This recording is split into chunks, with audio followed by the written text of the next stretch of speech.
सभी साथियों को नमस्कार, जय हिंद। संकल्प परिवार में आप सभी का हार्दिक स्वागत है। और आज हम जिला दर्शन के अंतर्गत चित्तौड़गढ़ जिले की बात करेंगे। चित्तौड़गढ़ जिले में चित्तौड़गढ़ दुर्ग के इतिहास की बात करेंगे, जिसे गढ़ों का सिरमौर कहा जाता है। अबुल फजल ने कहा है कि गढ़ तो चित्तौड़गढ़, बाकी सब गढ़ैया। मतलब आज मेरे गृह जिले की बात होगी।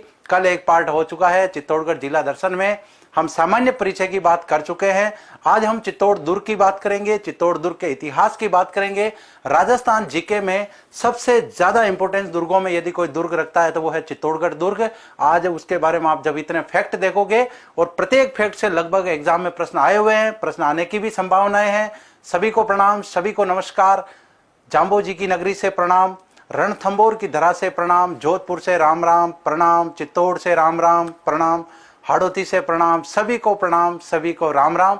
आज की क्लास को प्रारंभ करते हैं। जितने भी साथी लाइव हैं, क्लास को लाइक करें, अपने मित्रों के साथ शेयर करना ना भूलें। नए साथी चैनल को जरूर सब्सक्राइब करें और टेलीग्राम चैनल से भी जरूर जुड़ें। सभी को राम राम, सभी को खम्मा गणी, सभी को राम राम। तो बात करते हैं आज के में चित्तौड़ दुर्ग के बारे में। चित्तौड़ दुर्ग राजस्थान में सबसे विशालकाय दुर्गों में से एक दुर्ग माना जाता है। गौरवान्वित इतिहास रहा है, सबसे ज्यादा साके इस दुर्ग में हुए हैं। बिल्कुल शुरुआत करते हैं। सबसे पहले चित्तौड़ दुर्ग के बारे में क्या है इसका इतिहास।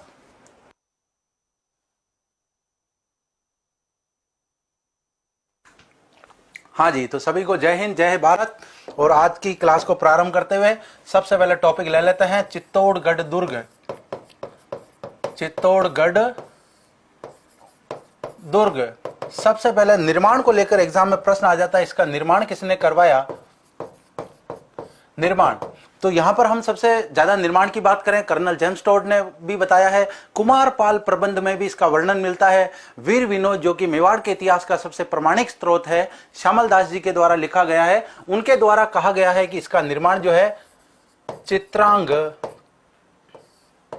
या चित्रांगद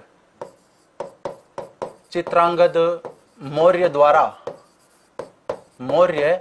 द्वारा। अब इसको लेकर एक बार एग्जाम में प्रश्न आ गया था कि चित्तौड़ दुर्ग का निर्माण किसने करवाया। उसमें दोनों ऑप्शन थे, चित्रांग मौर्य और चित्रांगद मौर्य। उसमें चित्रांग मौर्य सही माना था, लेकिन उस क्वेश्चन को लेकर के कोर्ट में डिबेट हो गया और बाद में कोर्ट ने उस क्वेश्चन को रद्द करते हुए यह कहा कि चित्रांग और चित्रांगद मौर्य एक ही है। क्योंकि कुछ विद्वान इसको चित्रांग बताते हैं, कुछ विद्वान इसको चित्रांगद बताते हैं। दोनों एक ही व्यक्तियों के नाम है, तो यहां पर कंफ्यूज होने की जरूरत नहीं है। चित्रांग और चित्रांगद मौर्य। अब वैसे भी इस प्रकार के कंफ्यूजन वाले क्वेश्चन नहीं आते। लगभग दूसरी शताब्दी में इसका निर्माण हुआ था। पुनः निर्माण की बात करें या आधुनिक निर्माण, आधुनिक निर्माता कौन है चित्तौड़ दुर्ग के। राणा कुंभा। तो भाई यहां पर हम बात करते हैं राजस्थान में अधिकांश दुर्गों में से यदि मेवाड़ के दुर्गों की बात करें तो मेवाड़ में सबसे ज्यादा दुर्ग है। लगभग 84 दुर्ग माने जाते थे, उसमें से लगभग 32 दुर्गों का प्रत्यक्ष रूप से राणा कुंभा ने निर्माण करवाया।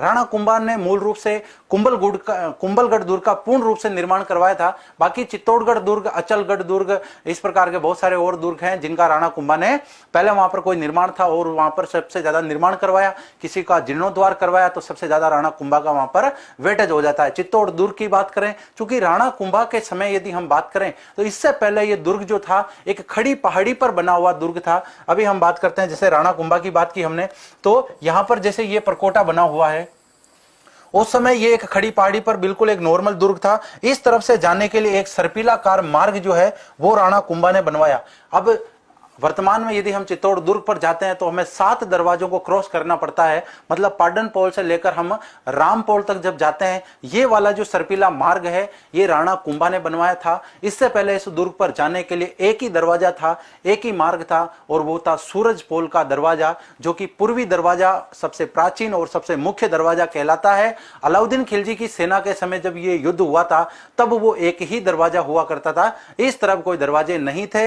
बाद में राणा कुंभा ने एक सर्पिलाकार मार्ग का निर्माण करवाया और दुर्ग पर जाने के लिए अभी वर्तमान की हम बात करें तो उधर सूरज पोल की तरफ चढ़ने के लिए सीढ़ियां हैं और इधर से चढ़ने के लिए रास्ता है, डामरीकृत रास्ता है। बाइक वगैरह, कारें वगैरह, बसें वगैरह छोटी जो है वो जा सकती है। बिल्कुल, सभी को नमस्कार जी।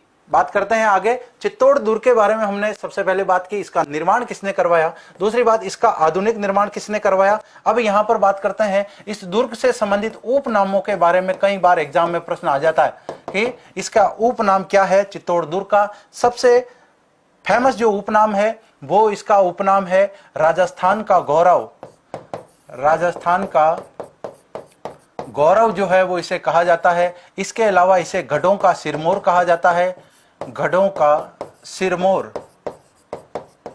इसके अलावा यदि हम बात करें मालवा का प्रवेश द्वार, प्रवेश द्वार इसे कहा जाता है। इसके अलावा इसके बारे में जो किंवदंती है वो ये है कि गढ़ तो चित्तौड़गढ़, बाकी सब गढ़ैया, बाकी सब गढ़ैया। मतलब इसकी तुलना यदि दूसरे दुर्गों से की जाए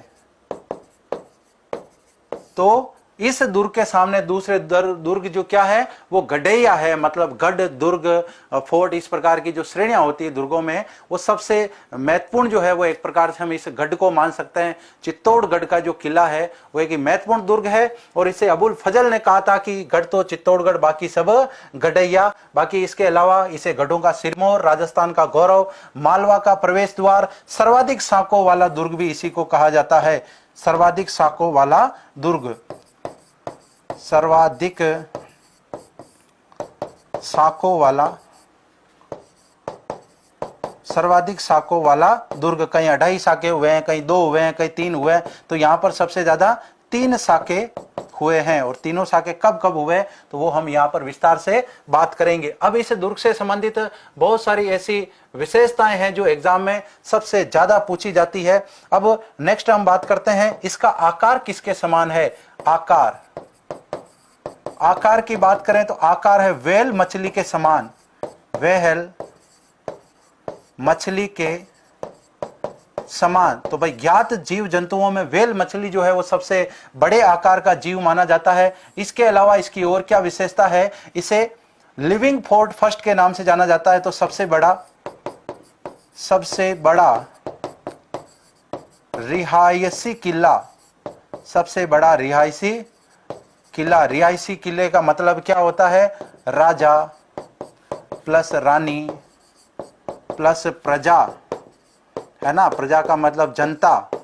तो भाई राजा भी वहां रहते हैं, राजा रहेंगे तो रानी भी अपने साथ रखेंगे, उसके साथ उनके पुत्रों को भी रखेंगे और साथ में यदि प्रजा भी निवास करेगी तो उसे क्या कहेंगे, उसे हम एक प्रकार से कह सकते हैं लिविंग फोर्ट या फिर रिहायशी किला उसे हम कहेंगे। राजस्थान में से 2 दुर्ग हैं जिसमें वर्तमान की बात करें तो आज भी वहां पर लोग रहते हैं। एक चित्तौड़गढ़ दुर्ग जहां पर बहुत ही बड़ी आबादी रहती है, लगभग 10,000 के आसपास आबादी मानी जाती है। और यदि हम इससे ज्यादा बात करें तो जैसलमेर में भी आबादी निवास करती है। मारो चित्तौड़गढ़ की बात हो रही है, जमुना जी रेगर कह रहे हैं बहुत अच्छी बात है। मारो चित्तौड़गढ़ की बात हो रही है, थारो चित्तौड़ की भी बात हो रही है। बिल्कुल 180 मीटर ऊंची पहाड़ी पर बसा हुआ है। नहीं, 180 मीटर नहीं है, ये 620 मीटर पहाड़ी पर ऊंचाई पर बना हुआ है, या इसे हम 1850 फीट कह सकते हैं। पहाड़ी की बात भी करेंगे, पठार की बात भी करेंगे। सांवर जी गुज्जर कह रहे हैं मारे मेवाड़ की बात हो रही है, बड़ा गर्व हो रहा है, बहुत बढ़िया बात है। स्वर्णिम इतिहास है मेवाड़ का, तो बिल्कुल गर्व तो होना ही चाहिए। बात करते हैं नेक्स्ट, व्हेल मछली के आकार का है, सबसे बड़ा रिहायशी किला है, विश्व का एकमात्र दुर्ग, विश्व का एकमात्र दुर्ग, विश्व का एकमात्र दुर्ग जिसमें खेती होती है। ये हुई ना बात, जिसमें खेती की जाती है। भाई यहां पर खेती की जाती है। दुर्ग जो है जनरली किस श्रेणी का ये दुर्ग माना जाता है, स्पेशली हम बात करें तो सबसे ज्यादा इंपॉर्टेंट जो है वो इसे गिरि दुर्ग की श्रेणी में रखा जाता है। गिरि दुर्ग, अब गिरि दुर्ग है तो किसी न किसी पहाड़ी पर होगा।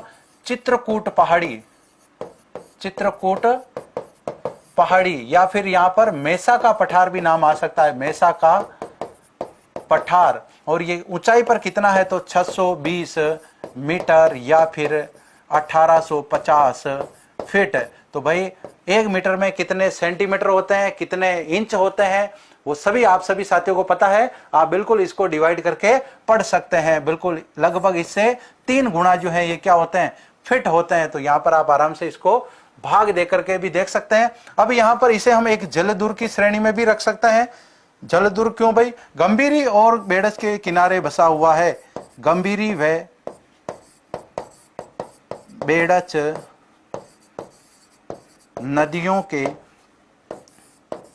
नदियों के किनारे पहाड़ी पर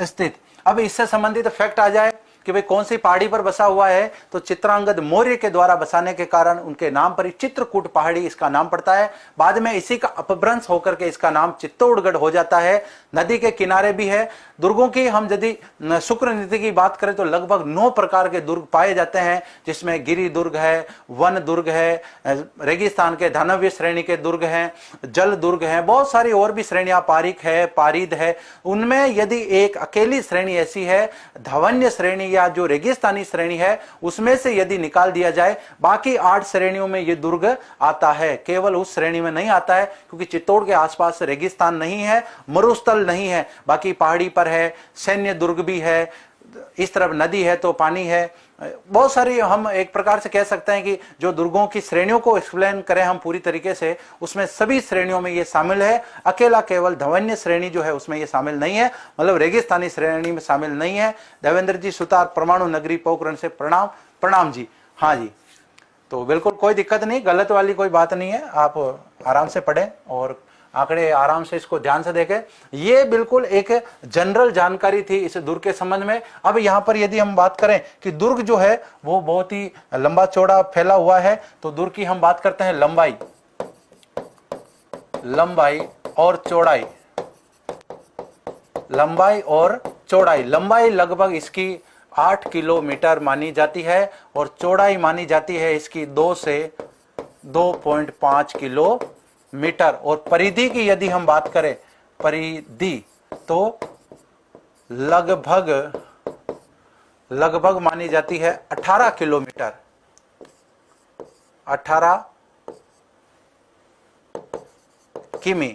क्योंकि कहीं तो ये 2 किलोमीटर चौड़ा है, कहीं ये 2.5 किलोमीटर भी चौड़ा है, जबकि लंबाई जो है इसकी एक 8 किलोमीटर की एक लंबी पहाड़ी पर है। काफी लंबा और भव्य दुर्ग ये माना जाता है। तो ये कुछ बेसिक इंफॉर्मेशन हुई इस दुर्ग से संबंधित, जो कि हर एग्जाम में लगभग इनसे प्रश्न पूछे जाते हैं। यूनेस्को की सूची में भी इसे शामिल किया गया है, तो वो यहाँ पर हम लिख सकते हैं अलग से कि यूनेस्को की सूची में इसे कब शामिल किया गया। 2013 में यूनेस्को सूची में शामिल। तो ये बेसिक जानकारी थी किससे संबंधित, चित्तौड़गढ़ दुर्ग से संबंधित। अभी तो चित्तौड़ का इतिहास हमने शुरू किया है, अभी तो चित्तौड़ पूरा पढ़ना बाकी है। अभी हमने बेसिक जानकारी मतलब बाहर से जानकारी ले ली है। चित्तौड़गढ़ रेलवे स्टेशन से लगभग ये 5 किलोमीटर पड़ता है, जबकि जो जिला मुख्यालय है चित्तौड़गढ़ का, कलेक्ट्री कार्यालय जो है, वहां से लगभग ये 3.5 से 3.25 किलोमीटर पड़ता है। बिल्कुल घूमने के लिए कभी भी जाए, जरूर जाए। सबसे पहले आप रेलवे स्टेशन से आएंगे, आपको 2 मार्ग मिलेंगे। कुंभानगर फाटक से 2 रास्ते मिलेंगे, एक आपको वाया मुख्यालय होते हुए रास्ता ले जाएगा, और जो मुख्यालय होते हुए रास्ता जाएगा उसी रास्ते में आपको रोडवेज बस स्टैंड पार करना पड़ेगा। रोडवेज बस स्टैंड के पास ही कंबीरी नदी पर एक पुलिया बना हुआ है, जो लगभग ऐसा माना जाता है कि अलाउद्दीन खिलजी के समय उसका निर्माण हुआ था, और उसी पुल के माध्यम से सेना जो है वो दुर्ग के समीप पहुंच पाई थी। बाकी उधर सूरज पोल की तरफ से तो लगभग 6 महीने तक डेरा डाला, लेकिन उस दुर्ग का बाल भी वहां का नहीं कर सके। बिल्कुल सभी साथी एक बार क्लास को शेयर करें। टेक्निकल टीम लाइव का आंकड़ा दिखाएं, कितने लाडले लाइव चल रहे हैं। बिल्कुल सभी साथी आज तो दम लगा दो शेयर करने के लिए। अभी तो संख्या बिल्कुल कम है, अभी तो सारे साथी नहीं आ पाए हैं। बहुत ही महत्वपूर्ण यहाँ पर हम बात कर रहे हैं। इसके बाद राजसमंद में कुंभलगढ़ का किला, वो भी बहुत ही महत्वपूर्ण है। तो यहाँ पर लगभग मान लो कि मेवाड़ का जो इतिहास है, संपूर्ण राजस्थान के इतिहास में लगभग 35 से लेकर 40% का वेटेज अकेला मेवाड़ का इतिहास रखता है। तो यहाँ पर हम इतिहास भी डिटेल से पढ़ेंगे और यहाँ पर आने वाले प्रत्येक दुर्ग के बारे में, क्योंकि इनसे संबंधित प्रत्येक प्रश्न जो है वो एग्जाम में पूछा गया है, तो हम कोई भी पॉइंट यहां पर मिस नहीं कर सकते। और कोई भी साथी जो है वो लगभग यहां पर एग्जाम में ये क्लास भी मिस नहीं कर सकते। सभी साथी तक पहुंचा दीजिए, क्लास बिल्कुल धमाका हो जाना चाहिए इस क्लास के बारे में। अब यहां पर हम बात करते हैं चित्तौड़ दुर्ग पर हम प्रवेश कर रहे हैं। सिटी से हम आ चुके हैं दुर्ग की तरफ।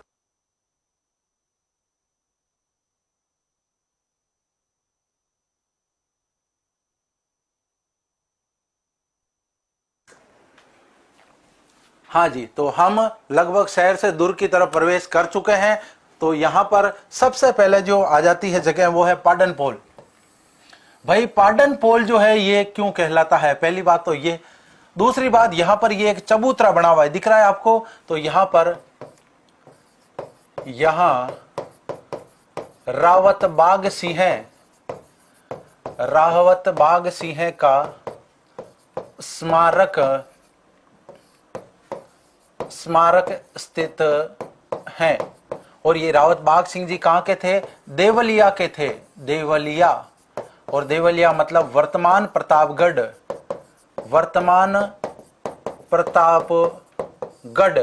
और चित्तौड़ के कौन से साके में?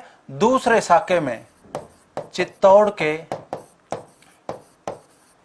के दूसरे साके में वीर गति को प्राप्त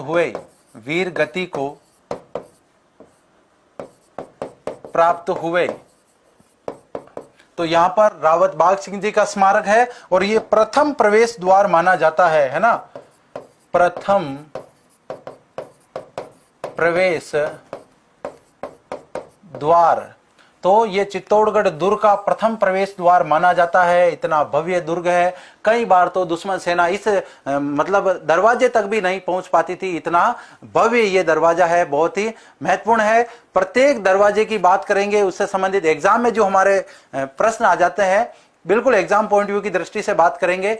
मनोरंजन तो होगा ही होगा इसके साथ में, लेकिन जो एग्जाम में प्रश्न आ जाते हैं उसकी बात करेंगे। वीर और शौर्यता की बात करेंगे। चित्तौड़ का किला जो है इतिहास में प्रसिद्ध है, इस वजह से नाम भी क्या है? गढ़ों में सिरमौर और गढ़ों में गढ़ चित्तौड़, बाकी सब गढ़ैया। अब यहाँ पर ये प्रथम प्रवेश द्वार है, इसका नाम पाडन पोल क्यों पड़ा? इसकी एक रोचक गाथा जो है, हम वीर कल्लाजी राठौड़ को सभी 4 हाथों वाले लोक देवता कहते हैं, शेषनाग का अवतार मानते हैं। उनके बारे में ऐसा कहा जाता है कि जब चित्तौड़ का तीसरा साका हुआ था, तब यहां पर इतना जबरदस्त रक्तपात मचाया, कल्लाजी राठौड़ की इतनी जबरदस्त तलवार चली कि दुश्मनों के खून की वहां पर नदियां बहने जैसा सीन हो गया। और एक भैंसा या पाडा कह सकते हैं, झोटा कह सकते हैं, वो ऊपर चढ़ रहा था, उसके आसपास ही कहीं था, वो बह करके कहां चला गया? वो बह करके नीचे चला गया। और वो कहां पर आकर के रुक गया? वो यहां पर आकर के रुक गया। और उसी के संदर्भ में एक मतलब एक जनश्रुति में, एक लोक गीतों में एक पंक्ति आती है, वो ये है कि पन्ना पद्मन सिंगणी जयमल फत्तारी जोड़, पन्ना पद्मन सिंगणी जयमल फत्तारी जोड़, अरे खूनी खाल में पाडो बहायो वो तो कल्ला राठौड़। तो कल्लाजी राठौड़ एक लोक देवता के रूप में भी जाने जाते हैं। हमने महाराणा उदय सिंह जी के संदर्भ में जब बात की थी, उदयपुर की जब बात की थी, तब हमने कल्लाजी के संदर्भ में सारी जानकारी पढ़ी। उन्हें कम ध्वज के नाम से जाना जाता है, बाल ब्रह्मचारी भी उनको कहा जाता है, और भी उनके बहुत सारे अन्य नाम हैं, जो कि मेड़ता के थे, मीराबाई के भतीजे थे, और यहाँ पर वीर गति को प्राप्त हो जाते हैं। और जनश्रुति ऐसी भी है कि उनका दड़ जो है वो लड़ता लड़ता रुंडेला तक पहुंच जाता है, और वहीं पर उनका स्मारक बना हुआ है। ऐसी बहुत सारी बातें यहाँ पर सुनने को मिलती है। तो वही पन्ना पद्मन सिंगनी जयमल फत्तारी जोड़, अरे खूनी खाड़ में पाडो बहायो वो थे कल्ला राठौड़। तो यहाँ पर जो भैंसा था वो क्या है? बह करके आ गया और यहाँ आके रुक गया। और ये वो जो दरवाजा था, इसका नाम जो है उस भैंसे के नाम पर पाडन पोल रख दिया। अब भैरव पोल की यदि हम बात करें, तो यहाँ पर भैरव सिंह जी जो कि चित्तौड़ के दूसरे साके में यहाँ पर वीर गति को प्राप्त हो जाते हैं। भैरव सिंह जी की स्मृति में, तो भैरव सिंह जी जो कि चित्तौड़ के दूसरे साके के अंदर, भाई दूसरे साके में अकेले वीर रावत बाग सिंह जी थोड़ी रहेंगे क्या? दूसरे भी तो इनके साथ हैं, दूसरे साके से संबंधित है। तो दूसरे साकेत समय भैरव सिंह जी यहाँ पर वीर गति को प्राप्त होते हैं। सबसे ज्यादा इंपॉर्टेंट क्या है, भैरव पोल और हनुमान पोल, इन दोनों के बीच में एक स्मारक बना हुआ है। और वो कौन सा स्मारक है, ये है कल्लाजी राठौड़ की छतरी। कल्लाजी राठौड़ की छतरी। कल्लाजी राठौड़ की छतरी, यहीं पर जयमल जी का भी स्मारक है, क्योंकि दोनों साथ में ही लड़ रहे थे। जयमल जी कल्लाजी के कंधों पर बैठकर लड़ रहे थे, दुश्मन सेना के छक्के छुड़ा दिए। दुश्मन सेना ने सोचा कि कोई एक लिंग भगवान जी हो सकता है, कहीं अवतार लेकर तो नहीं आगे। आदों का तो उनको देख करके ही मनोबल टूट गया था, और क्या वीरता दिखाई उन्होंने। और उसी के बाद में ऐसा कहा जाता है, जयमल फत्ता की वीरता को देखकर अकबर ने उनकी गजारूढ़ मूर्तियां जो है वो आगरा के किले में बनवाई थी। बाद में औरंगजेब ने उनको तोड़वा दी। और जब राय सिंह जी ने भी उसी तरह की जो मूर्तियां थी वो जूनागढ़ दुर्ग में लगवाई। जूनागढ़ दुर्ग में स्थित वो प्रतिमाएं आज भी है, जो कि गजारूढ़ मुख्य द्वार पर लगी हुई है। बिल्कुल शैक्षणिक नगरी कोटा से प्रणाम। तो यहां पर इन दोनों के बीच में क्या है, दोनों के मध्य, इनके मध्य कल्लाजी व जयमल जी मेड़तिया या जयमल जी राठौड़ कह दो, जयमल जी का स्मारक स्थित है। भाई चित्तौड़ की आन बान रक्षा के लिए यहां पर वीर गति को प्राप्त हुए, स्मारक स्थित है। इसके अलावा यहां पर बात करें प्रमुख रूप से गणेश पोल, तो ऐसे क्रम देने के लिए कि यह है पहला दरवाजा। अभी तक आपने 7 दरवाजे सुने होंगे, बहुत सारे दरवाजे हैं चित्तौड़ दुर्ग पर। आज मुख्य दरवाजों की हम बात करेंगे। हनुमान पोल के बाद में जाओ तो गणेश पोल आता है, उसके बाद जोरडा या जोयडा पोल आता है, उसके बाद कौन सा पोल आता है, उसके बाद में लक्ष्मण पोल आता है, उसके बाद में राम पोल आता है। और ये लगभग राम पोल पे पहुंचते ही आप चित्तौड़ दुर्ग पर पहुंच जाते हो। ये यहां पर आपको, ये तो बड़े पोल का सीन है, राम पोल का सीन है ये इधर। ये है आपके राम पोल। राम पोल क्यों इंपॉर्टेंट है एग्जाम की दृष्टि से यदि हम बात करें तो राम पोल के सामने वीर फता सिसोदिया का स्मारक बना हुआ है। तो यहां पर वीर फतेह सिसोदिया, जिन्हें फतेह सिंह सिसोदिया कहते हैं, लेकिन जयमल फत्ता की जो सेना के सैनिकों के रूप में जो जोड़ियां हैं, सेनापति के रूप में जो जोड़ियां हैं, उसमें इनका नाम फत्ता आता है। लेकिन ये फतेह सिंह जी जो थे ये सिसोदिया थे, मेवाड़ महाराणा उदय सिंह जी के ये सेनापति हुआ करते थे। ये रामपोल के निकट सेना का नेतृत्व कर रहे थे। यहाँ पर ये वीर गति को प्राप्त होते हैं। बाद में इसी द्वार के सामने छतरियां बनी हुई है, वहां पर स्मारक बने हुए हैं, चबूतरा बना हुआ है, तो वहां पर इनका स्मारक बना हुआ है। जबकि हम बात कर रहे थे इससे पहले कि कल्लाजी राठौड़ और जयमल जी जो हैं वो भैरव पोल और हनुमान पोल, मतलब दूसरे और तीसरे नंबर के जो दरवाजे हैं यहां पर मोर्चा संभाले हुए थे, जो यहां पर वीर गति को ये प्राप्त हो जाते हैं। इसके बाद में ये बड़ी पोल आती है। बड़ी पोल कहां पर है, बड़ी पोल की यदि लोकेशन की बात करें तो फतेह प्रकाश महल व कुंभा महल के मध्य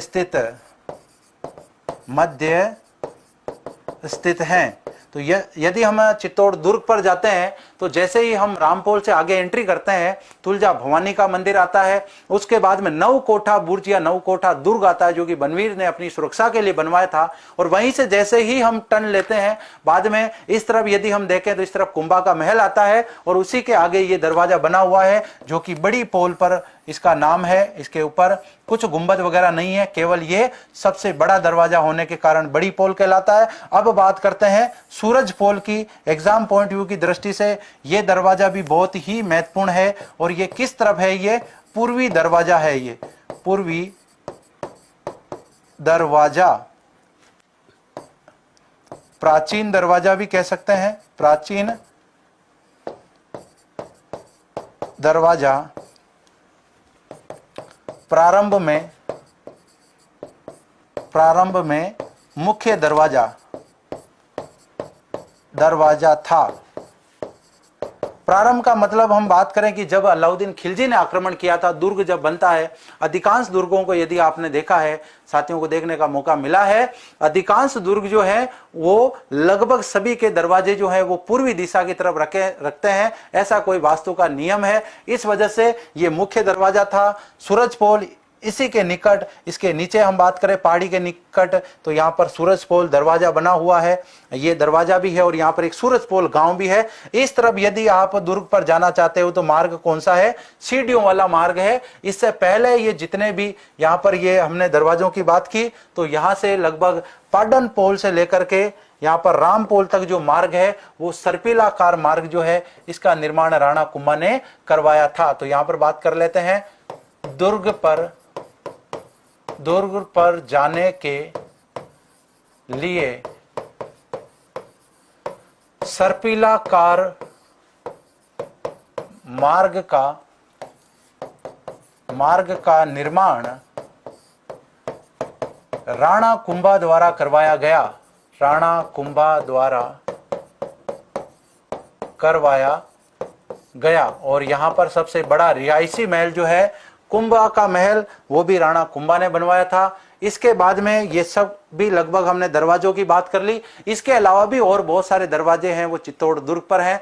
हमने लगभग मुख्य जो हैं वो 9 दरवाजों की बात की। यदि हम विजय स्तंभ से इधर गोमुख कुंड की तरफ जाते हैं, समीदेश्वर मंदिर की तरफ जाते हैं, वहां पर भी एक बड़ा दरवाजा आता है, लेकिन वर्तमान में क्या ये सभी खंडर अवस्था में हो गए हैं। मूल रूप से वहां पर बहुत सारे दरवाजे थे, लेकिन बाद में बहुत सारे दरवाजे तोड़ दिए गए। औरंगजेब के समय हम बात करें तो बहुत सारी इमारतों को तोड़ा गया, दुर्ग पर स्थित बहुत सारे मंदिरों को तोड़ा गया, कुछ दरवाजों को भी खंडित कर दिया गया था। तो बहुत सारे दरवाजे थे। जो दरवाजे अपना अस्तित्व बचाए हुए हैं वो ही इतिहास में जिंदा है और उन्हीं के नाम हमें पढ़ने को मिलते हैं। इसके अलावा अब हम आ जाते हैं मंदिरों के ऊपर और दुर्ग के ऊपर क्या क्या ऐसे विशेष बातें हैं जिससे एग्जाम में हमारे प्रश्न बन सकता है।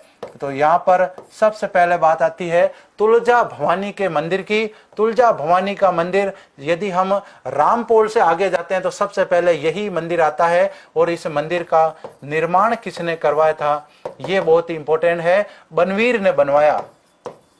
निर्माण बनवीर द्वारा। क्या विशेषता है? इसके निकट ही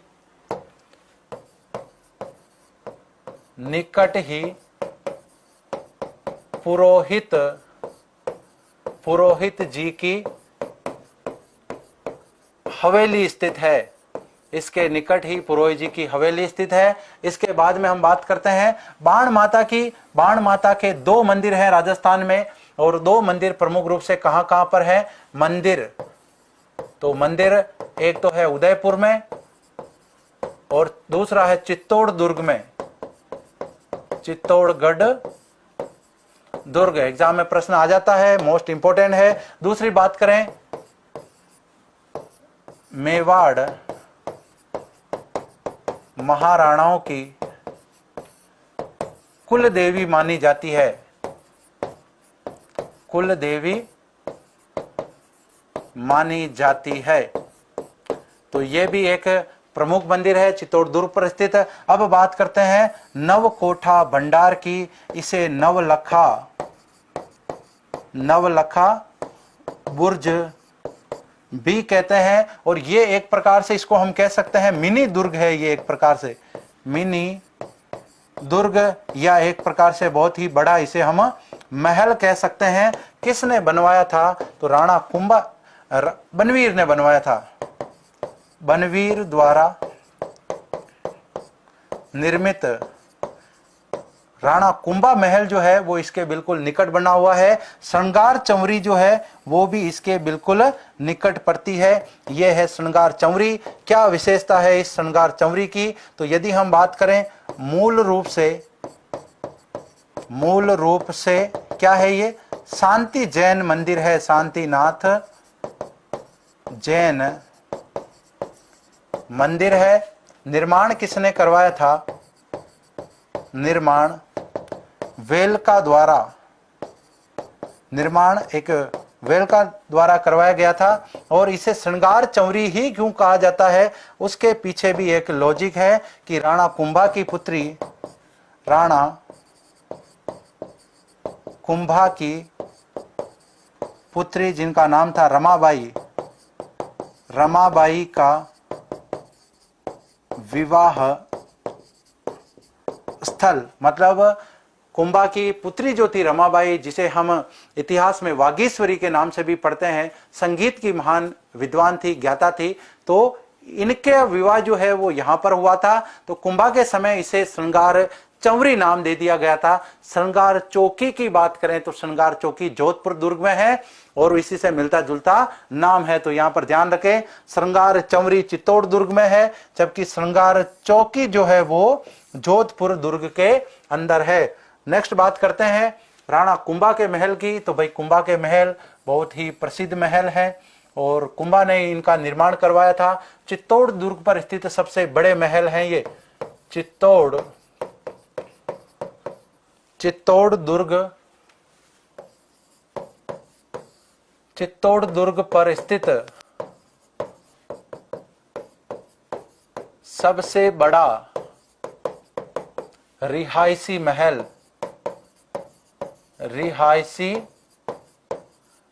फतेह प्रकाश महल भी है, लेकिन फतेह प्रकाश महल इतना बड़ा नहीं है जितना कुंभा महल है। कुंभा महल यदि वास्तव में जिन्होंने देखा है वो जानते हैं कि यह महल कितना बड़ा है। और यहीं पर यदि हम बात करें, इस महल में ही जौहर कुंड है। जौहर कुंड यहीं पर बना हुआ है, जो अभी वर्तमान में तो इसमें क्या मिट्टी विट्टी डाल दी है, लेकिन जब जौहर हुए थे तब ये पूरी तरीके से कंप्लीट था। अभी इस महल की यदि हम बात करें, वर्तमान में ये क्या थोड़ा खंडर हो चुका है, इस वजह से थोड़ा पुराना और एक प्रकार से खंडर टाइप दिखता है। बाकी बहुत ही भव्य महल है, बहुत ही बड़ा महल है। इसके आगे चलने पर यदि हम बात करें, फतेह प्रकाश महल आता है। फतेह प्रकाश महल ये वाली इमारत जो वर्तमान में क्या है, संग्रहालय के रूप में है। तो बात करते हैं निर्माण किसने करवाया। निर्माण करवाया था महाराणा फतेह सिंह जी ने। महाराणा फतेह सिंह जी ने निर्माण करवाया। कब करवाया था? तो 1911 में करवाया था। वर्तमान में क्या है, ये संग्रहालय है।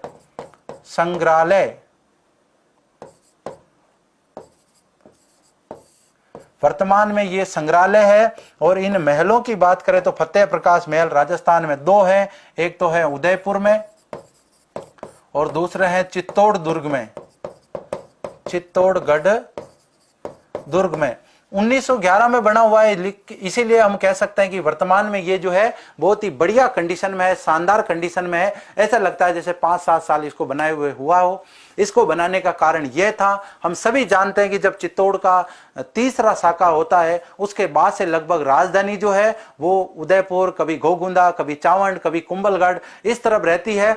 कहने का मतलब यह हुआ कि मेवाड़ के महाराणा जो है उनका अधिकांश समय जो है वो चित्तौड़ दुर्ग से बाहर बीतता है। चित्तौड़ दुर्ग पर उनका ध्यान बाद में कम हो जाता है, चित्तौड़ दुर्ग खंडर में बदल जाता है। लेकिन महाराणा फतेह सिंह जी की बात करें, उन्होंने सोचा कि कभी कभी मान लो जैसे मुझे चित्तौड़ जाना हो और वहां पर रहना पड़ जाए, 10 दिन रहना पड़ जाए, 15 दिन रहना पड़ जाए, तो वहां पर ऐसी कोई इमारत नहीं है जो अभी वर्तमान में बहुत बढ़िया कंडीशन में हो, जहां पर के हम रुक सकते हैं, ठहर सकते हैं। क्योंकि हम जानते हैं अंग्रेज भारत में आए और उसके बाद में अंग्रेजों की विलासिताओं की वस्तुएं जो है वो राजा महाराजाओं के हाथ में लग जाती है और उसके बाद में धीरे धीरे यहाँ के जो राजा महाराजा हैं उन विलासिता की वस्तुओं को अपना उपभोग करने लग जाते हैं। बाद में जैसे कारों में घूमना, बड़े बड़े भव्य आर्किटेक्चर के महल देखना, ये जो निर्माण वगैरह जो थे राजा महाराजाओं के, तो बाद में राजा महाराजाओं को जब अपने दुर्गों में कोई खंडर इमारत दिखती थी वो सोचते थे ये तो रहने लायक नहीं है। तो वहां पर यदि हम बात करें चित्तौड़ दुर्ग पर रहने लायक सबसे बड़े जो 2 महल थे, एक थे राणा रतन सिंह के महल, दूसरे थे राणा कुंभा के महल। नवकोटा बुर्ज या नवकोटा भंडार जो है वो भी एक प्रकार से मिनी दुर्ग है। चित्तौड़ दुर्ग पर स्थित एक बहुत ही बड़ी और भव्य इमारत है, लेकिन उन्होंने अपने निवास के लिए बनाया। दुर्भाग्य से कभी उनको यहाँ पर रहने का मौका नहीं मिला। बाद में देश की आजादी के बाद सरकार ने उसको संग्रहालय में तब्दील कर दिया। अभी वहां पर जो भी पर्यटक जाते हैं उनको संग्रहालय में रखी वो वस्तुएं देखने को मिलती है, जिसमें कुल्हाड़ी, बंदूकें, तलवारें, है ना, भाले वगैरह बहुत सारे जो है वहां पर देखने को मिलते हैं। बिल्कुल, तो यहाँ पर बाड़मेर की तरह से प्रणाम भाई आपको भी। तो फतेह प्रकाश महल की हमने बात की। इसके बाद में बात करते हैं 27 देवरी मंदिर। तो यहां पर क्या है, 27 देवरियां है। देवरियां क्या होती है भाई? छोटे छोटे मंदिर को हम देवरिया कहते हैं। तो यहां पर छोटे मंदिर देवरियां कहलाते हैं। ये सेम ऐसे के ऐसे ही मंदिर रणकपुर में बने हुए हैं, ऐसे के ऐसे ही दिलवाड़ा में बने हुए हैं। तो लगभग जैनियों के जितने भी मंदिर है ना, लगभग सभी की बनावट क्या है, सेम है। अब इसके अंदर 24 तीर्थंकरों की 24 मूर्तियां हैं। बाद में 3 अलग अलग मूर्तियां भी है। मुख्य जो मूर्ति है वो किसकी है, आदिनाथ जी की। आदिनाथ जी की मुख्य मूर्ति है, बीच में बनी हुई है। इसके बाद में इसके चारों तरफ और भी देवरियां बनी हुई है। टोटल देवरियों की संख्या है 27। इस वजह से इसे 27 देवरी मंदिर कहते हैं। 7 का मतलब 7, 20 का मतलब 20, देवरी का मतलब देवरी। तो यहाँ पर ये एक जैन मंदिर है। तो यहाँ पर हम बात कर लेते हैं जैन मंदिर। तो ये एक जैन मंदिर है, 27 देवरी मंदिर। इसके बाद बात करते हैं कुंभ श्याम मंदिर। बहुत ही इंपोर्टेंट मंदिर है ये कुंभ श्याम मंदिर। इसी का दूसरा नाम है कुंभ स्वामी मंदिर। कुंभ स्वामी मंदिर। भाई भगवान श्याम जो भगवान विष्णु के अवतार हैं, कुंभा जी उनको बहुत ज्यादा पूजते थे। उनकी स्मृति में विष्णु स्तंभ का भी निर्माण करवाया, जिसे हम आगे विजय स्तंभ के रूप में पढ़ेंगे। तो कुंभ श्यामी मंदिर, कुंभ श्याम मंदिर दोनों एक ही इमारत है, राणा कुंभा द्वारा निर्मित। राणा कुंभा द्वारा निर्मित है। भाई हम धीरे धीरे विजय स्तंभ की ओर बढ़ रहे हैं और वहीं पर ये बना हुआ है राणा कुंभा का मंदिर, जो बहुत ही इंपोर्टेंट मंदिर है। इसी मंदिर परिसर में मीरा का मंदिर भी स्थित है। तो एक मंदिर और आ गया, वरा मंदिर। इसका निर्माण भी किसने करवाया, राणा कुंभा ने करवाया था। अब हम आगे मीरा मंदिर की तरफ बढ़ते हैं। मीरा जी के मंदिर की बात करें, मीरा मंदिर राजस्थान में 2 मंदिर हैं, लेकिन यदि हम बात करें इस मंदिर का नाम क्या है, इसे कृष्ण मंदिर भी कहते हैं। कृष्ण मंदिर भी कहते हैं। निर्माण की यदि हम बात करें, निर्माण तो निर्माण करवाया था राणा सांगा ने। महाराणा संग्राम सिंह जी जो है फर्स्ट वाले, उन्होंने निर्माण करवाया, क्योंकि राणा सांगा के बड़े पुत्र भोजराज की पत्नी थी मीराबाई। तो उन्होंने मीराबाई के लिए क्या करवा दिया, इस मंदिर का निर्माण करवा दिया। इन्हीं के गुरु का नाम था संत रैदास जी। तो यहां पर बात कर लेते हैं गुरु कौन थे मीराबाई के। गुरु संत रैदास, या इन्हीं को रविदास भी कहते हैं, एक ही नाम है ये, संत रैदास या रविदास। इनकी छतरी जो है वो कहां पर बनी हुई है, छतरी बनी हुई है मीरा मंदिर के सामने। मीरा मंदिर के सामने बनी हुई है। और यदि हम संत रैदास जी के पेनोरमा की बात करें, पेनोरमा, रैदास जी का पेनोरमा कहां है, तो मोहर मंगरी के पास है। मोहर मगरी के पास, मतलब गांधीनगर सेक्टर 5 खत्म होते आगे जब हम जाते हैं तो जहां पर मोर मंगरी आती है, वहीं पर संत रैदास जी का पेनोरमा बना हुआ है। पेनोरमा का मतलब क्या होता है, स्मारक होता है एक प्रकार से। तो मीराबाई की बात करें, मीराबाई के मंदिर को कृष्ण मंदिर भी कहते हैं। इसका निर्माण राणा सांगा ने करवाया। इनके गुरु थे संत रैदास जी। मीरा मंदिर की बात करें, इन्हीं के नाम पर एक 4 भुजानाथ मंदिर का निर्माण भी करवाया इनके दादा राव दूधा ने। जो मंदिर मेड़ता में बना हुआ है उसका नाम मीरा मंदिर नहीं है, उसका नाम 4 भुजानाथ मंदिर है। जबकि चित्तौड़ में स्थित मीरा मंदिर का नाम है कृष्ण मंदिर। यहाँ पर कृष्ण की प्रतिमा लगी हुई है, मीरा की भी वहां पर प्रतिमा है। मीरा भजन करते हुए उनको दर्शाया गया है, साथ में कृष्ण भगवान की वहां पर प्रतिमा है। सामने ही छतरी बनी हुई है, कौन सी, रैदास जी की छतरी, जो इनके गुरु माने जाते हैं। और ये दोनों मंदिर, मीरा मंदिर और ये कुंभ श्याम मंदिर, कुंभ श्याम मंदिर, यहां से जैसे हम गेट से एंट्री करते हैं, इधर मीरा मंदिर है, इधर कुंभ श्याम मंदिर है, और सामने ही बनी हुई है संत रैदास जी की छतरी। अब इंपॉर्टेंट बात, त्रिभुवन नारायण मंदिर की बात करते हैं। इसके अन्य नाम और क्या है, इसे भोज मंदिर भी कहते हैं, भोज मंदिर भी कहते हैं, इसे मोकल मंदिर भी कहते हैं, मोकल मंदिर भी कहते हैं। और इसका सबसे इंपॉर्टेंट जो नाम है वो है समीधेश्वर, समीधेश्वर मंदिर। अब यहाँ पर इतने नाम जो है ये सभी त्रिभुवन नारायण मंदिर के ही नाम हैं। निर्माण की यहाँ पर हम बात करते हैं, निर्माण किसने करवाया, तो इसका निर्माण करवाया था परमार शासक, परमार शासक भोज ने इसका निर्माण करवाया था। बाद में इसका जीर्णोद्वार किसने करवाया, जीर्णोद्वार, तो इसका जीर्णोद्वार करवाया था महाराणा मोकल ने, महाराणा मोकल ने इसका जीर्णोद्वार करवाया। इसीलिए इसका नाम क्या पड़ गया, इसका नाम पड़ गया मोकल मंदिर, बाकी परमार शासक भोज ने इसका निर्माण करवाया, इसलिए इसे भोज मंदिर भी कहते हैं। समीधेश्वर और त्रिभुवन नारायण जो है ये इसके प्रसिद्ध मंदिर के नाम माने जाते हैं। इसके अलावा हम बात करते हैं गोमुख कुंड, इसी के पास में सास बहू का कुंड भी स्थित है। सास बहू का मंदिर जो है वो नागदा में बना हुआ है। अब ये गोमुख कुंड चित्तौड़ दुर्ग जिसने देखा हुआ है उनको तो पता है ये कहां पर है।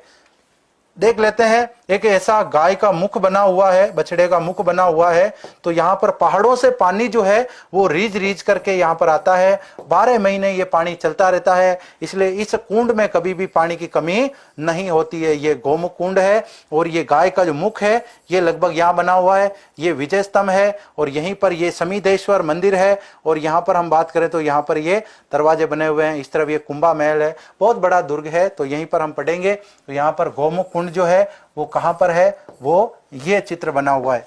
नेक्स्ट बात करते हैं भीम कुंड, या इसे भीमलत कुंड भी कहते हैं। भीमलत कुंड। इसके अलावा सास बहू का कुंड जो है वो यहां पर है। हाथी सागर तालाब बना हुआ है, रत्नेश्वर तालाब बना हुआ है, कुंभ सागर तालाब जिसे कुमारिया भी कहते हैं। और यहां पर यदि हम बात करें जाली बावड़ी, इसके अलावा यहां पर मोरी तालाब भी बना हुआ है। मोरी तालाब जो है वो बना हुआ है। चित्तौड़ दुर्ग पर यदि हम बात करें बहुत सारे वहां पर जल स्रोत हैं, लगभग 84 दुर्ग मेवाड़ में थे, तो इतने ही जल स्रोत अभी आप वर्तमान में देख सकते हो। अभी जैसे बारिश का समय है, अभी अगर दुर्ग पर जाओ और अभी दुर्ग पर नहीं जा सकते तो क्लास खत्म होने के बाद में मोबाइल पर सर्च करो चित्तौड़गढ़ दुर्ग और उसको आप सैटेलाइट मोड पर डालो। एक तो अभी जैसे गूगल वाला सिस्टम है उसमें यदि आप सैटेलाइट मोड चूज करोगे तो चित्तौड़ दुर्ग का जो मैप है वो आपके सामने शो हो जाएगा। ओरिजिनल बढ़िया हरा भरा दुर्ग अभी आपको दिखेगा, उसको आप बढ़िया जूम करके जब देखोगे तो कई जगह आपको ग्रीन ग्रीन गड्ढे जैसी जगह नजर आएगी। वो सभी जो है वो वहां पर स्थित है। जलकुंड है, बड़े बड़े जलकुंड है, ये सभी चित्तौड़गढ़ दुर्ग पर स्थित है। सास बहू कुंड यहां पर है, जबकि सास बहू मंदिर, सास बहू मंदिर, मंदिर कहां पर है, नागदा में है। और निर्माण किसने करवाया, निर्माण हुआ था इसका राणा बप्पा रावल के समय इसका निर्माण हुआ था। तो ये सभी क्या है, तो ये सभी की हम बात कर लेते हैं। इसके अलावा और भी यहाँ पर बहुत सारे जल स्रोत हैं, लेकिन मुख्य रूप से क्या है, ये जल स्रोत यहाँ पर बने हुए हैं चित्तौड़ दुर्ग पर स्थित, चित्तौड़ दुर्ग पर स्थित प्रमुख जल स्रोत। तो बहुत ही इंपॉर्टेंट है ये, चित्तौड़ दुर्ग पर स्थित प्रमुख जल स्रोत हैं। इसके अलावा नेक्स्ट हम बात करते हैं गोरा बादल के महल, बहुत ही प्रसिद्ध महल यहाँ पर बने हुए हैं। गोरा बादल किसके सेनापति थे, देखिए साथी कमेंट करेंगे, गोरा बादल किसके सेनापति थे।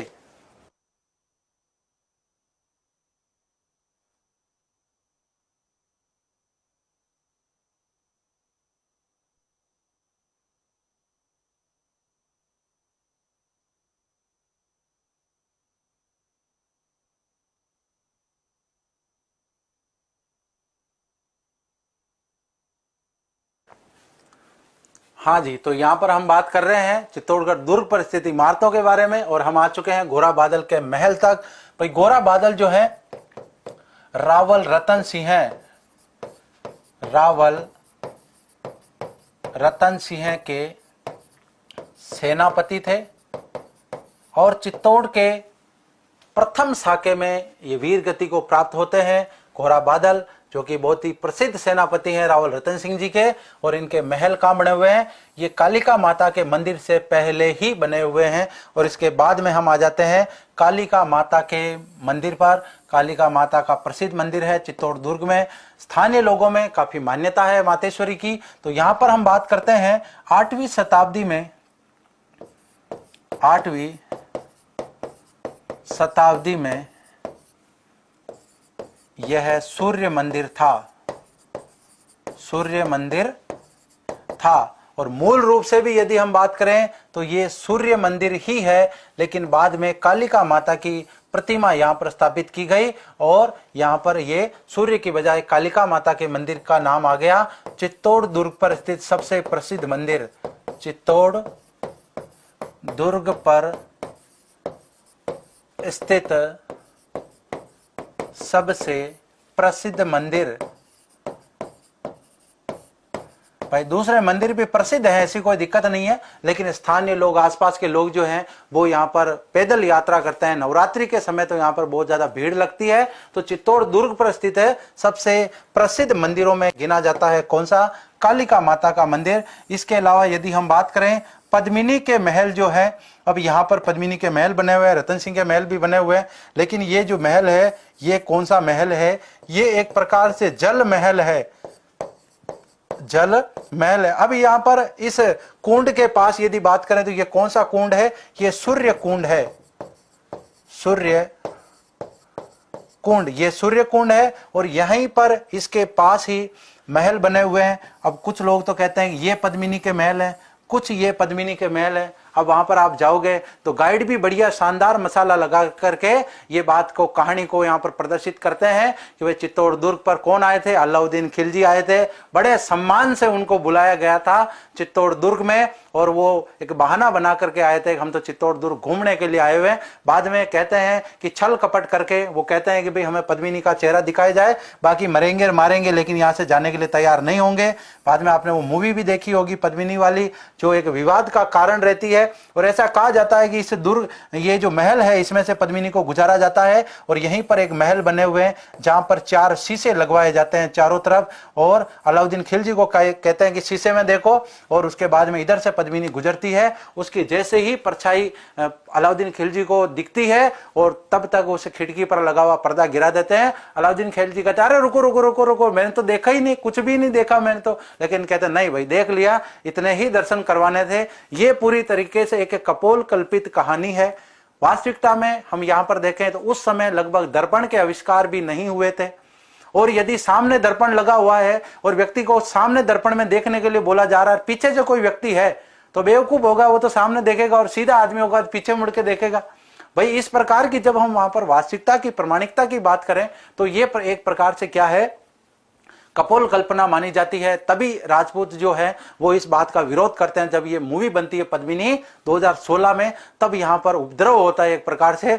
स्थानीय जो वीर राजपूत है वो आ जाते हैं, चित्तौड़ दुर्ग को बंद करवाते हैं, यहाँ के शीशे हैं वो फोड़ दिए जाते हैं, और कहते हैं कि वास्तव में ऐसी घटना इतिहास में नहीं है, क्योंकि एक ही व्यक्ति मल्लिक मोहम्मद जायसी जिसने अपनी किताब लिखी पद्मावत, कब लिखी?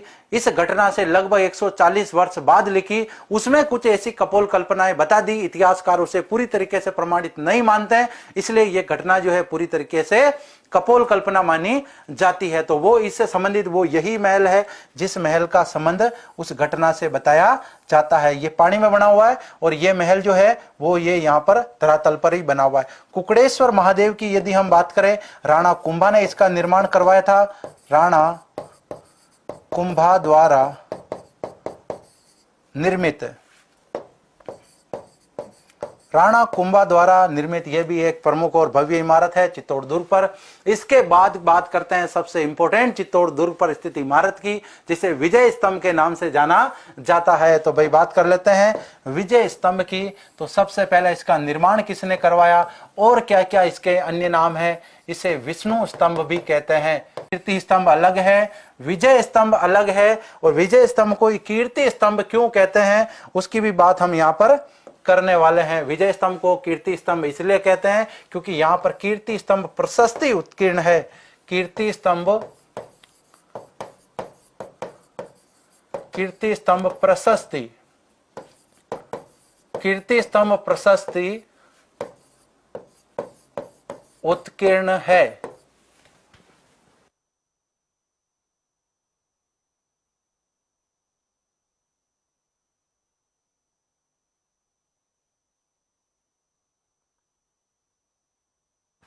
तो यहां पर हम बात कर रहे थे कीर्ति स्तंभ के बारे में कि भाई कीर्ति स्तंभ प्रशस्ति जो है वो यहाँ पर उत्कीर्ण है और किसके द्वारा रचित की जाती है। अब ये आंसर आप साथी मुझे देंगे तब जाके मैं मानूंगा कि बढ़िया आपने शानदार तैयारी कर रखी है। अब यहाँ पर बात करते हैं इसके बारे में। बहुत ही शानदार इमारत है। कितने मंजिला है? तो 9 मंजिला इमारत है।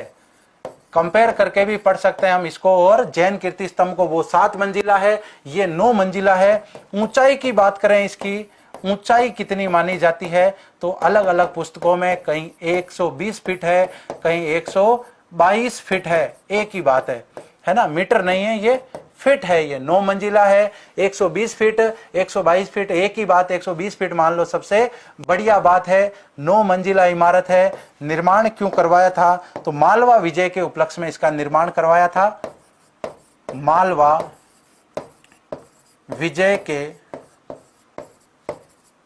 उपलक्ष्य में निर्माण, और निर्माण किसने करवाया? तो राणा कुंभा ने करवाया। राणा कुंभा ने इसका निर्माण करवाया था। अब यहां पर दो चीज आ जाती है, एक तो इसके वास्तुकार कौन थे, वास्तुकार और शिल्पी दोनों अलग अलग चीज होती है, ये भी आप ध्यान रखें। शिल्पी कौन है इसके और वास्तुकार कौन है? देखिए साथी क्या कमेंट दे रहे हैं, अभी तक कोई कमेंट नहीं आ रहा। कमेंट आ रहा है माध्यमिक शिक्षा बोर्ड का प्रतीक चिन्ह है, ये तो मुझे भी पता है, सभी को पता है, लेकिन मैंने आपको पूछा है, एग्जाम में आया हुआ प्रश्न है कि कीर्ति स्तंभ प्रशस्ति जो है वो किसके द्वारा लिखी गई है? मालवा विजय के उपलक्ष्य में इसका निर्माण करवाया था। और यहाँ पर एक युद्ध हुआ था, राणा कुंभा के द्वारा युद्ध जीता गया था। कौन सा युद्ध था वो? सारंगपुर का युद्ध। सारंगपुर का युद्ध जीता गया था। और ये कब हुआ था? 1437 में हुआ था। महमूद खिलजी जो कि मालवा के शासक थे, मांडू के सुल्तान थे, उनको पराजित कर दिया। किसने? राणा कुंभा ने पराजित कर दिया। बिल्कुल देखें, हाँ जी 157 सीढ़ियां हैं, ये भी बात सही है, 157 सीढ़ियां हैं इस पर जाने के लिए, 157 सीढ़ियां। ये वैसे बाद में बताते हैं, लेकिन अभी चलो आपने बता दिया तो बहुत बढ़िया। अब जो प्रश्न पूछा है उसका जवाब देखे कौन कौन साथी दे रहे हैं। हाँ, एक तो महेश भट्ट आंसर आया है, ये हुई ना बात। देखो महेश भट्ट और कवि अत्रि भट्ट, कवि अत्रि भट्ट, तो कवि अत्रि भट्ट ने इसको प्रारंभ किया, बाद में महेश भट्ट जो इनके पुत्र थे इस प्रशस्ति को पूरा किया। चूंकि ये जो विजय स्तंभ है ये राणा कुंभा की कीर्ति का बखान करता है, इस वजह से हम इसे कीर्ति स्तंभ कहते हैं। बाकी हम ये विजय की उपलक्ष्य में बनाने के कारण इसे विजय स्तंभ कहते हैं। वास्तुकार कौन था? तो मंडन इसका वास्तुकार था। वास्तुकार का मतलब डिजाइन किसने बनाई? मंडन ने बनाई। इसको निर्माण किसने किया? कारीगर कौन कौन थे? तो कारीगर थे एक तो नापा, एक पोमा, एक पुंजा। नापा, पोमा और पुंजा, एक कारीगर और थे, नापा, पोमा, पुंजा। बताओ देखे एक और कौन थे, उसका भी कमेंट आप कर दो। 4 कारीगर थे इसमें। अब यहां पर प्रश्न आ जाता है कि ये प्रतीक चिन्ह किसका है? तो माध्यमिक शिक्षा बोर्ड, माध्यमिक शिक्षा बोर्ड और राजस्थान पुलिस, राजस्थान पुलिस का प्रतीक चिन्ह है, ये प्रतीक चिन्ह है ये। इसके अलावा यहां पर हम बात करते हैं राज्य की प्रथम इमारत जिस पर डाक टिकट जारी किया गया। मोस्ट इंपोर्टेंट, राज्य की प्रथम इमारत,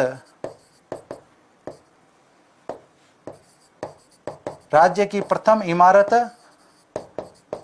जिस पर डाक टिकट जारी किया गया। कब किया? 1 रुपए का डाक टिकट था। और ये डाक टिकट कब जारी होता है? तो यहां पर हम बात कर लेते हैं, ये जारी होता है 1949 में और डेट होती है 15 अगस्त की। तो यहां पर डाक टिकट भी जारी हो गया, प्रतीक चिन्ह भी हो गया। बिल्कुल नापा, पोमा, पुंजा और जेता नहीं, भाई जेता वेता नहीं थे बिल्कुल। तो बिल्कुल तीसरी मंजिल पर अल्लाह शब्द अंकित है, ये भी सही बात है, कोई दिक्कत नहीं। लेकिन सबसे ज्यादा जो इंपॉर्टेंट बात थी वो ये थी, विष्णु स्तंभ, कीर्ति स्तंभ, भारतीय मूर्ति कला का विश्वकोश, इसे कीर्ति स्तंभ प्रशस्ति इस पर उत्कीर्ण है।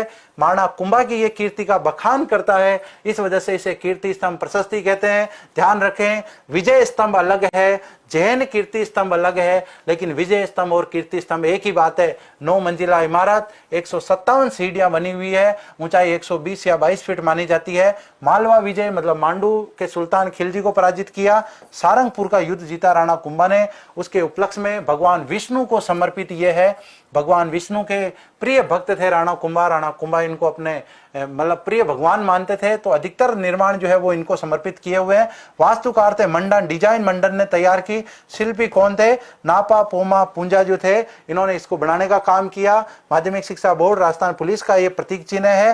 राजस्थान की प्रथम इमारत है जिस पर क्या है? डाक टिकट जारी किया गया है। नेक्स्ट बात करते हैं जैन कीर्ति स्तंभ की। भाई जैन कीर्ति स्तंभ की बात करें, 75 फीट ऊंचा है ये, 75 फीट ऊंचा है ये। कितने मंजिला है? 7 मंजिला है ये, 7 मंजिला है। निर्माण किसने करवाया? निर्माण एक जैन श्रावक थे जिनका नाम था जिजाक, उन्होंने करवाया। किसको समर्पित है? भगवान आदिनाथ को समर्पित है, आदिनाथ को समर्पित। अब यहां पर एक बढ़िया सा नोट लगाएंगे, 2000 का नोट लगाकर लिखेंगे, नोट 2000 का नोट, बड़ा वाला नोट, ताकि सही रहेगा। नोट विजय स्तंभ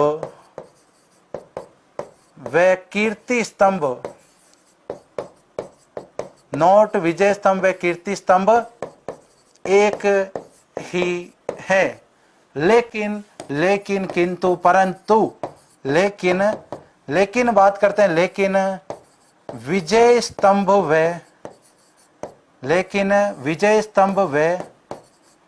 जैन कीर्ति स्तंभ, जैन कीर्ति स्तंभ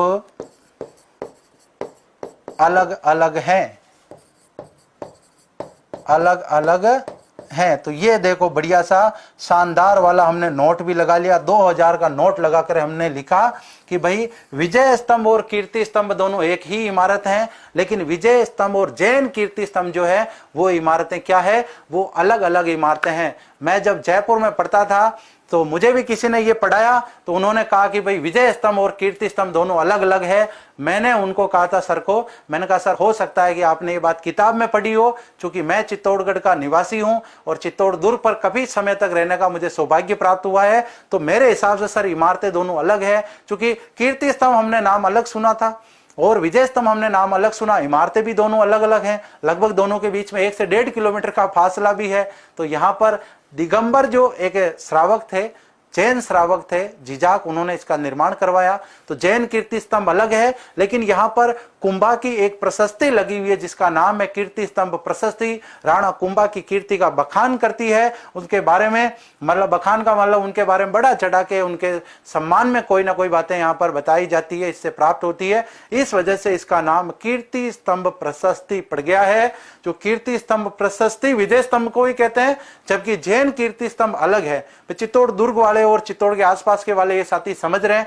हो सकता है जो बाहरी साथी हैं, चित्तौड़ दुर्ग अभी किसी ने नहीं देखा है, वो साथी थोड़े कंफ्यूज हो सकते हैं, बट हमें तो एग्जाम पॉइंट व्यू की दृष्टि से पढ़ना है और एग्जाम पॉइंट व्यू की दृष्टि से दोनों इमारतें अलग है, जबकि विजय स्तंभ कीर्ति स्तंभ दोनों एक, जैन कीर्ति स्तंभ अलग नाम है।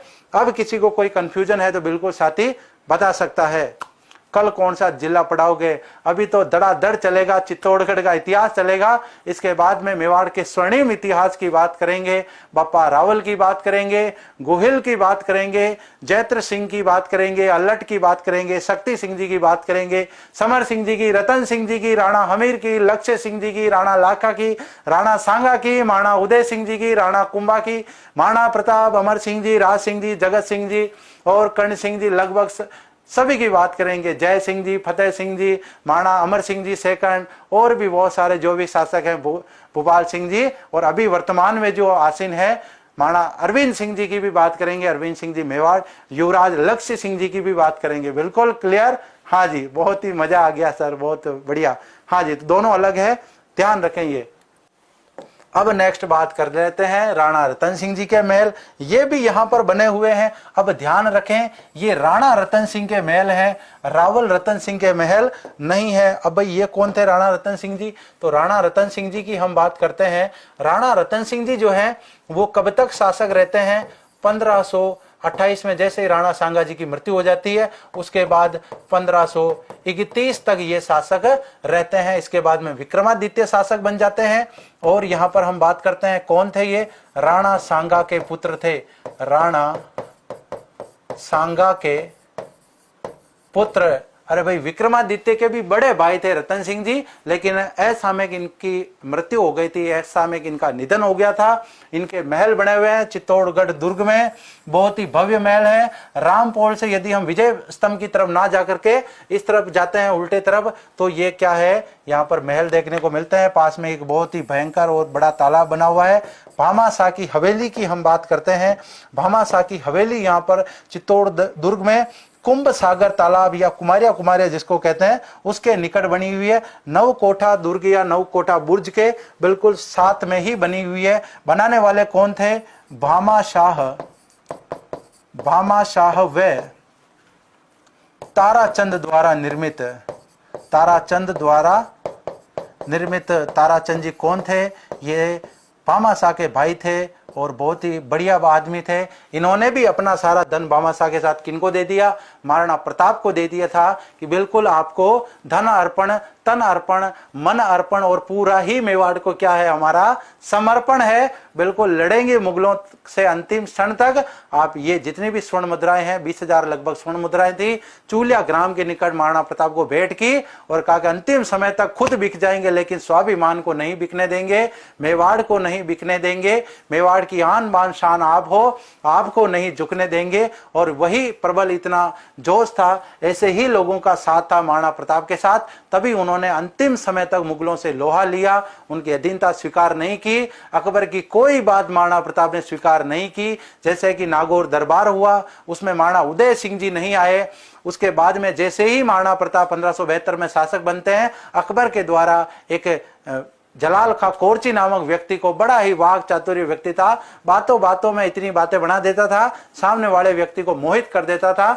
महाराणा प्रताप को यह सोच करके उनको भेजा गया समझाने के लिए, हो सकता है उदय सिंह जी नहीं आए तो महाराणा प्रताप को बुला लिया जाए। बाकी अकबर ने नागौर दरबार के समय एक बात कही थी कि मैं सुलह कुल नीति का अनुसरण करूंगा, यदि कोई प्रेम से मेरे पास आकर के सुलह कर लेगा तो कोई दिक्कत नहीं, नहीं तो बाद में मैं उसके कुल समेत विनाश कर लूंगा। तो महाराणा प्रताप ने कहा, बहुत देखे तेरे जैसे, मौका आएगा तो निपट लेंगे, कोई दिक्कत नहीं। उदय सिंह जी नहीं गए, बाद में महाराणा प्रताप भी उनसे मिलने के लिए नहीं गए, लेकिन अकबर ने सोचा कि महाराणा प्रताप से युद्ध करेंगे, हमारे भी बहुत सारे लोग मरेंगे। मेवाड़ी लोग तो पहाड़ी क्षेत्र में मरने मारने को उतारू रहते हैं, और ये मुगल मुस्लिम शासक सभी जानते थे कि हम तो युद्ध जीतने के लिए लड़ते हैं, लेकिन राजपूत सैनिक जो है वो मरने मारने को युद्ध लड़ते हैं। जब खानवा का युद्ध होता है तब बाबर की सेना युद्ध करने के लिए मना कर देती, हम युद्ध नहीं करेंगे। बाद में बाबर कहता है कि मैं शराब छोड़ दूंगा, ये कर दूंगा, वो कर दूंगा, ये कर हटा दूंगा,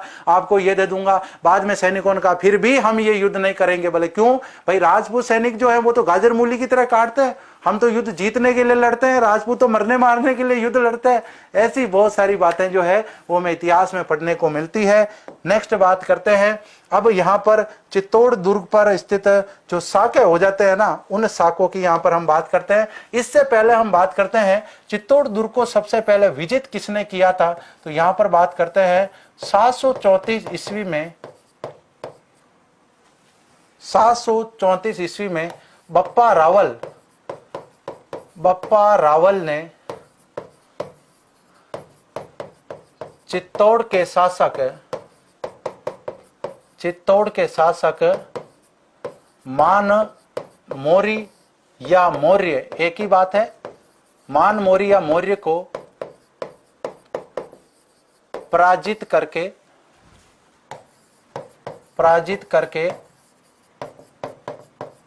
चित्तौड़ पर अधिकार किया।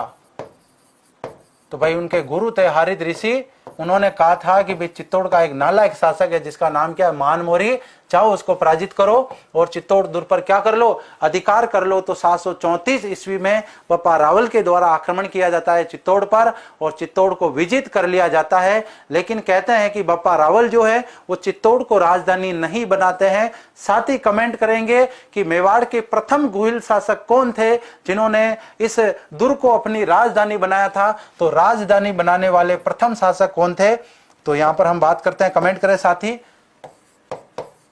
राजधानी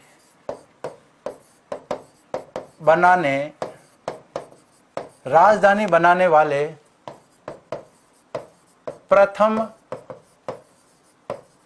गोहिल शासक, कमेंट कर देखें कि प्रथम गोहिल शासक कौन थे जिन्होंने इसको अपनी राजधानी बनाया था।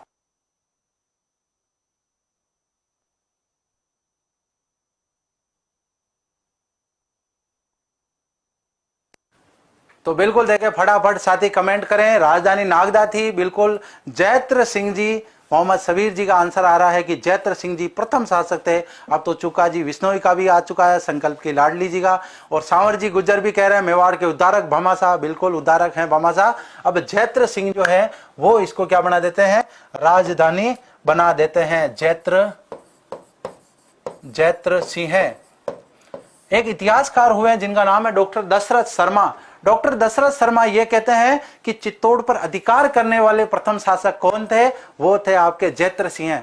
ये मैं नहीं कह रहा हूं, डॉक्टर दशरथ शर्मा जो कि एक प्रसिद्ध इतिहासकार हुए हैं जिन्होंने द अर्ली चौहान डायनेस्टी नामक पुस्तक की रचना की, वो ये बात कहते हैं। एग्जाम में प्रश्न पूछ लिया जाए, सामान्य बात, वीर विनोद के अनुसार चित्तौड़ पर अधिकार करने वाले प्रथम गोहिल शासक कौन थे, प्रथम मेवाड़ी शासक कौन थे, वो थे बप्पा रावल। लेकिन दशरथ शर्मा जी के अनुसार यदि बात करें तो वो बताते हैं कि जैत्र सिंह जी ने ही अधिकार किया, बाद में राजधानी भी उन्होंने ही बना दिया था। लेकिन बात अलग है, राजधानी जैत्र सिंह जी ने बनाई थी, लेकिन अधिकार करने वाले कौन थे, बप्पा रावल ने इस पर अधिकार किया, जिनका अन्य नाम काल भोज के नाम से भी हमें जाना जाता है। ये थी चित्तौड़ दुर्ग से संबंधित कुछ महत्वपूर्ण बातें। अब चित्तौड़ दुर्ग पर हुए साके, तो साके कितने, 3 साके यहां पर हुए हैं। 3 साके कब कब हुए, तो यहां पर पूरी बात कर लेते हैं।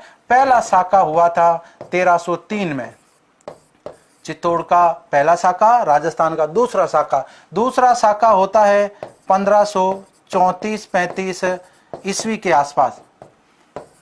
इसके अलावा हम बात करते हैं कि तीसरा साका जो होता है वो होता है 1567-68 ईस्वी। अब आप सोच रहे होंगे सर ये दो तारीखें क्यों लिख रखी, इसका क्या फैक्ट है, भी बात करते।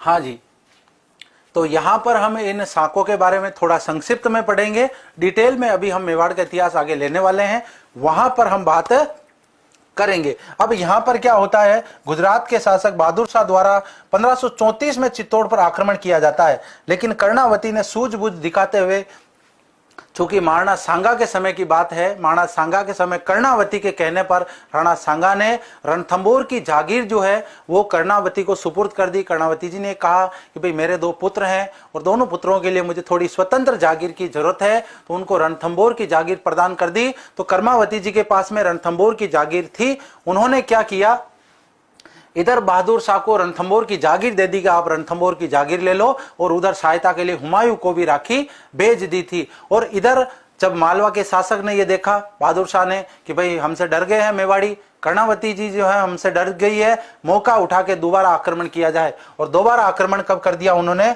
35 में दोबारा आक्रमण कर दिया था। और इस समय जो घटना घटी उसकी बात हम करते हैं। तो पहले आक्रमण के समय शासक कौन थे, रावल रतन सिंह उस समय शासक थे।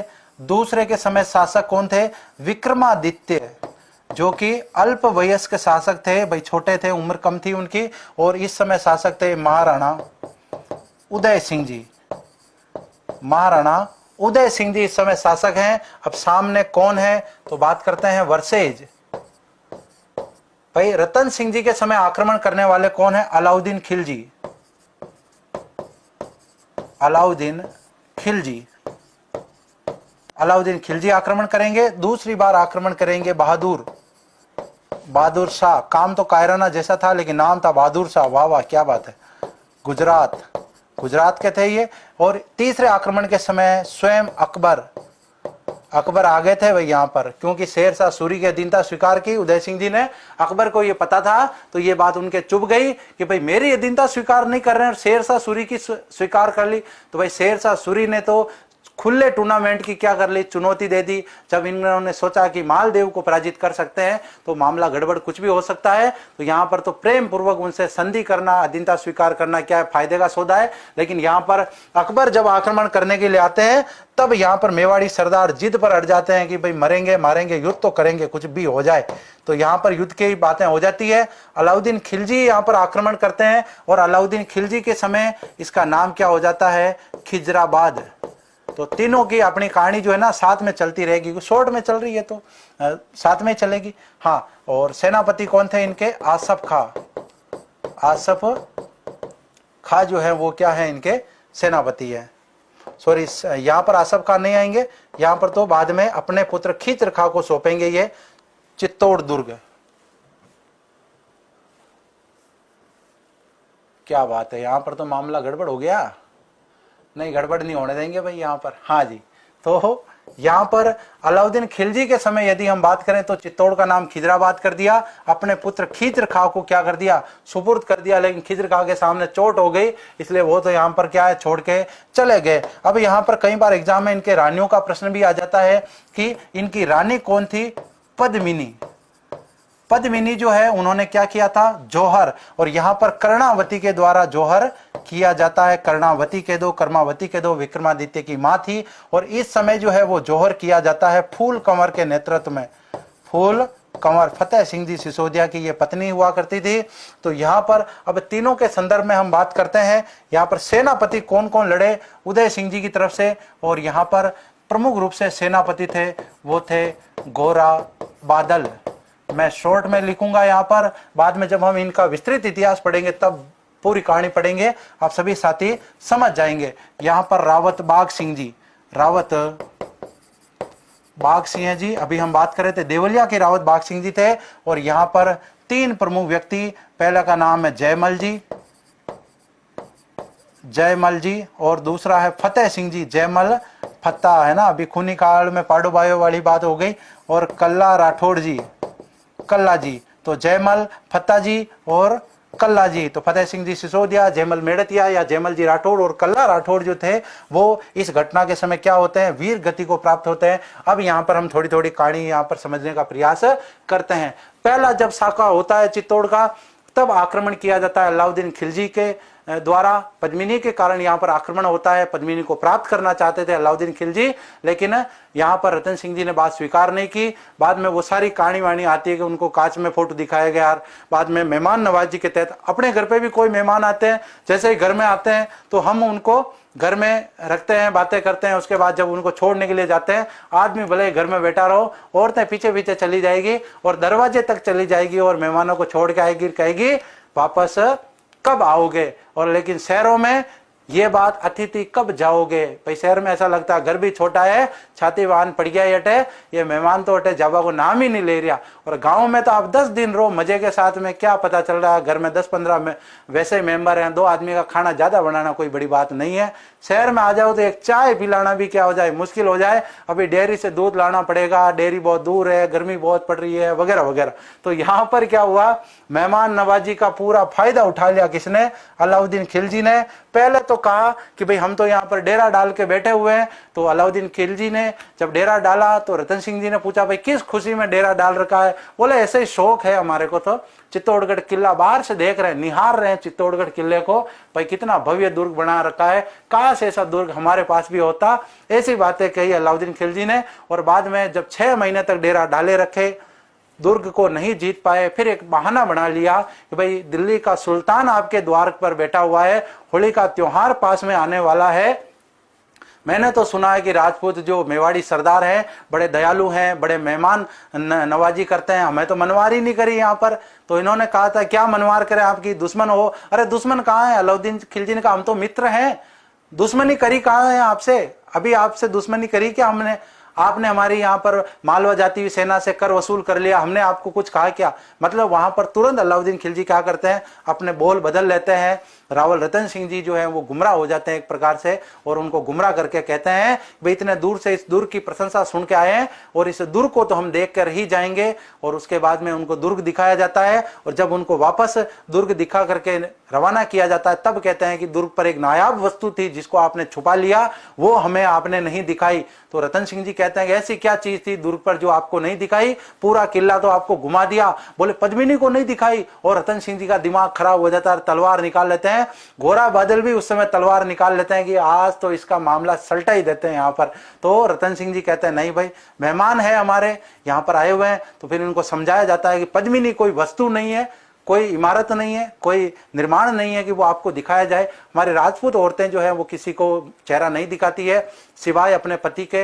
हमारे यहाँ पर्दा प्रथा प्रचलित है, लेकिन अलाउद्दीन खिलजी ने जिद कर ली। और ऐसा कहा जाता है कि बहुत सारे भयंकर घटना हुई कि युद्ध पर मामला अड़ गया, मरु मारों पर मामला अड़ गया। ये सभी बातें जो है एक प्रकार से काल्पनिक बातें हैं जो पद्मावत में लिखी हुई है कि रतन सिंह जी को बंदी बना करके दिल्ली ले जाते हैं। बाद में एक संदेशा भिजवाया जाता है पद्मिनी के पास में। पद्मिनी उस संदेशे को स्वीकार करके 1600 पालकियां तैयार करती है। पालकियों के अंदर पद्मिनी की बजाय घोड़ा बादल के नेतृत्व में सैनिकों को भेज दिया जाता है। वहां पर सैनिक जाकर के दिल्ली में मारकाट मचाते हैं। वहां से रतन सिंह जी को स्वतंत्र लेकर आ जाते हैं। पीछे पीछे मुगल सेना आ जाती है। चित्तौड़ की तलहटी में एक भारी युद्ध होता है। उस युद्ध में घोड़ा बादल रतन सिंह जी सहित वीर गति को प्राप्त हो जाते हैं। यह सूचना जब चित्तौड़ दुर्ग पर पहुंचती है तो वहां पर पद्मिनी के नेतृत्व में लगभग 1600 महिलाओं के द्वारा जौहर का अनुष्ठान कर लिया जाता है। यह घटना चित्तौड़ का प्रथम शाखा कहलाती है। और इस घटना के पीछे एक राघव चेतन नामक व्यक्ति को भी कहा जाता है कि वो एक ऐसा व्यक्ति था जिसने रतन सिंह जी को श्राप दे दिया और प्रण ले लिया कि चित्तौड़ का सर्वनाश करके छोड़ूंगा। और वो भी एक तांत्रिक व्यक्ति था जो कहता है कि अलाउद्दीन खिलजी से जाकर के मिल गया था। वो सारी बातें थोड़ी ऑफलाइन में ज्यादा कॉमेडियन तरीके से होती है, ऑनलाइन में बिल्कुल ये सीधी फैक्ट वाली बात थी जो मैंने आपको बता दी। बिल्कुल समझ में आ गया सभी को? हाँ जी। अब दूसरी बात, जब दूसरी घटना होती है भाई राणा सांगा बाबर से खानवा के युद्ध में पराजित हो जाते हैं। बाद में कुछ समय बाद उनकी मृत्यु भी हो जाती है। मेवाड़ की स्थिति उस समय कह सकते हैं कि थोड़ी कमजोर हो जाती है। आसपास के जितने शासक थे, राणा कुंभा के समय राणा कुंभा ने गुजरात के शासक को पराजित किया, मालवा के शासक को पराजित किया, नागौर के शासक को पराजित किया। आसपास के सभी शासकों से उनकी लड़ाई हो चुकी होती है, दुश्मनी होती है। तो मौके का फायदा उठा करके राणा सांगा की मृत्यु के बाद में आसपास के जितने भी शासक हैं वो सभी सोचते हैं कि आक्रमण करेंगे मेवाड़ पे और जीत लेंगे और आधा आधा बांट लेंगे। इसी फायदे का, मौके का फायदा उठा करके बहादुर शाह आक्रमण करता है चित्तौड़ पर। उस समय कर्मावती जो है उनको रणथंभौर की जागीर दे देती है और वहां से उनको वापस लौटा देती है। और उधर से हुमायूं को सहायता के लिए राखी भेजी जाती है। कहते हैं हुमायूं बराबर टाइम पर रक्षा नहीं कर पाया, सहायता नहीं पहुंचा पाया। इधर बहादुर शाह ने मेवाड़ की कमजोरी को देखते हुए कि हो सकता है मेवाड़ी डर गए, वापस आक्रमण कर लिया जाता है। तब कर्णावती जो है कहते हैं कि विक्रमादित्य और उदय सिंह जी को बूंदी भेज देती है और यहां पर उन्होंने जौहर का अनुष्ठान किया। और रावत बाग सिंह जी जो कि देवलिया के थे, उन्होंने सेनापति का काम किया और यहां पर वीर गति को लड़ते हुए रावत बाग सिंह जी पाटन पोल के निकट वीर गति को प्राप्त हो जाते हैं। यह घटना चित्तौड़ का दूसरा शाखा कहलाती है। 34 में प्रथम बार आक्रमण होता है और बाद में 35 में ये संपूर्ण घटना हो जाती है, ये जौहर वाली। इसके बाद में बात करते हैं चित्तौड़ का तीसरा शाखा। 1567 में दिसंबर के आसपास अकबर ने डेरा डाला और उसके बाद में बहुत काफी लंबे समय के बाद ये घेरा डाले रखा। 68 में उनको विजय प्राप्त हुई। उदय सिंह जी उस समय शासक थे। हमने बात की महाराणा उदय सिंह जी के समय मेवाड़ी सरदारों के समझाने पर, चक्रपाणी के समझाने पर महाराणा प्रताप, महाराणा उदय सिंह जी अपने परिवार सहित गिरवा की पहाड़ियों की तरफ चले जाते हैं। क्योंकि उदयपुर इससे पहले बस चुका था तो सुरक्षित वहां पर वो पहुंच जाते हैं। पीछे यहाँ पर जयमल फत्ताजी और कला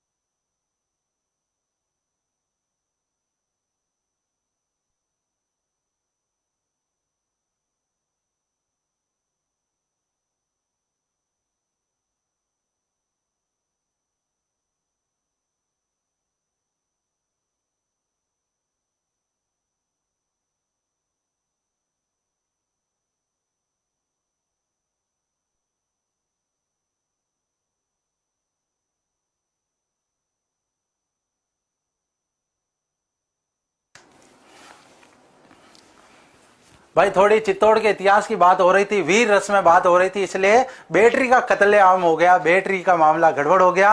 अब आवाज आ रही है बिल्कुल, हाँ जी बिल्कुल अब आवाज आ रही है, आवाज बंद हो गई थी। तो चित्तौड़ के दूसरा शाखा सभी ने सुन लिया कि नहीं सुना, कमेंट करके बताएं। सभी साथी थम्स अप करके बताएं। एक बार क्लास को लाइक करें, अपने मित्रों के साथ शेयर करें और थम्स अप करके बताएं कि सर चित्तौड़ का दूसरा शाखा हमने सुन लिया था, तीसरे शाखे के बारे में सुनाओ, और दूसरा नहीं सुना तो वो भी वापस सुना देते हैं। कमेंट करो देखे एक बार सभी।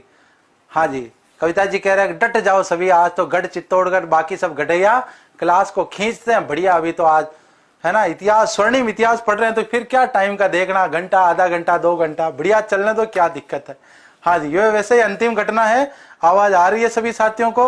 हाँ, अब कमेंट करें आप सभी साथी कि भाई कहां तक पहुंच गए थे। ये दूसरी वाली घटना आपने पूरी तरीके से सुन ली कि नहीं सुनी? अब तीसरी वाली पे मैं आपको सुना देता हूं। हाँ, ये बात हुई ना, ये थम्स अप किया सभी साथियों ने। टेक्निकल टीम एक बार कमेंट शो करें, कितने लाडले लाडलियां लाइव चल रहे हैं मेरे, देखें। केवल ऐसे ही मजे ही ले रहे हैं कि भाई वास्तव में भी हाँ अच्छा दमखम दिखा रहे हैं। कमेंट तो बढ़िया आ रहे हैं सभी साथियों को। हाँ, कमेंट आ रहे हैं। दूसरा पढ़ लिया सर, अकबर ने आदेश दिया था, यहां से वापस शुरू करो। हाँ जी, वापस शुरू कर देते हैं, कोई दिक्कत नहीं। अब ये मैं बार बार सुनाऊंगा, कुछ साथी कह रहे हैं सर वापस सुनाओ शुरू से सुनेंगे अपन, कोई दिक्कत नहीं। जब हम मेवाड़ का इतिहास पढ़ेंगे ना, यही घटनाएं वापस आएगी। आधे आधे घंटे तक ये घटना मैं आपको बताऊंगा, वास्तविक स्थिति से आपको अवगत कराऊंगा। और स्वागत है आपका बाड़मेर में। जब भी ऑफलाइन खुल जाए बिल्कुल आइएगा आप। ऑफलाइन में आपको यही बातें एक एक घंटे में सुनाएंगे, लोटपोट कर देंगे, इतना हंसाएंगे। ऐसी इनमें कुछ कॉमेडी की बातें भी है और वीर रस और वीरता की तो बात है। भाई मेवाड़ के इतिहास की बात हो और वीरता की बात ना हो, मजा ही नहीं आता। तीसरा शाखा फूल कमर के नेतृत्व में हुआ, मजा आ गया। सुरेश जी कह रहे हैं मजा आ गया। मजा तो बिल्कुल आना ही है, कहावत भी है ना, मजा किसी का गुलाम नहीं है। मजा तो आने ही वाला है, बिल्कुल मजा आ रहा है, बिल्कुल चलने देते हैं इसको। हाँ, तो चित्तौड़ का दूसरा शाखा हो गया। विक्रमादित्य जी उस समय शासक थे, अवयस्क थे, ये नहीं मारे गए इस युद्ध में, क्योंकि ये बूंदी चले गए थे। कर्णावती ने इनको बूंदी भेज दिया था, इनके ननिहाल। तो कर्णावती द्वारा क्या कर लिया जाता है? जौहर कर लिया जाता है। तो यहाँ पर एक अलग कलर लेकर के लिख लेते हैं, जौहर। तो जौहर किनके द्वारा किया गया? तो इनके द्वारा जौहर। और केसरिया कौन कौन करेंगे? तो केसरिया करेंगे ये वाले, केसरिया।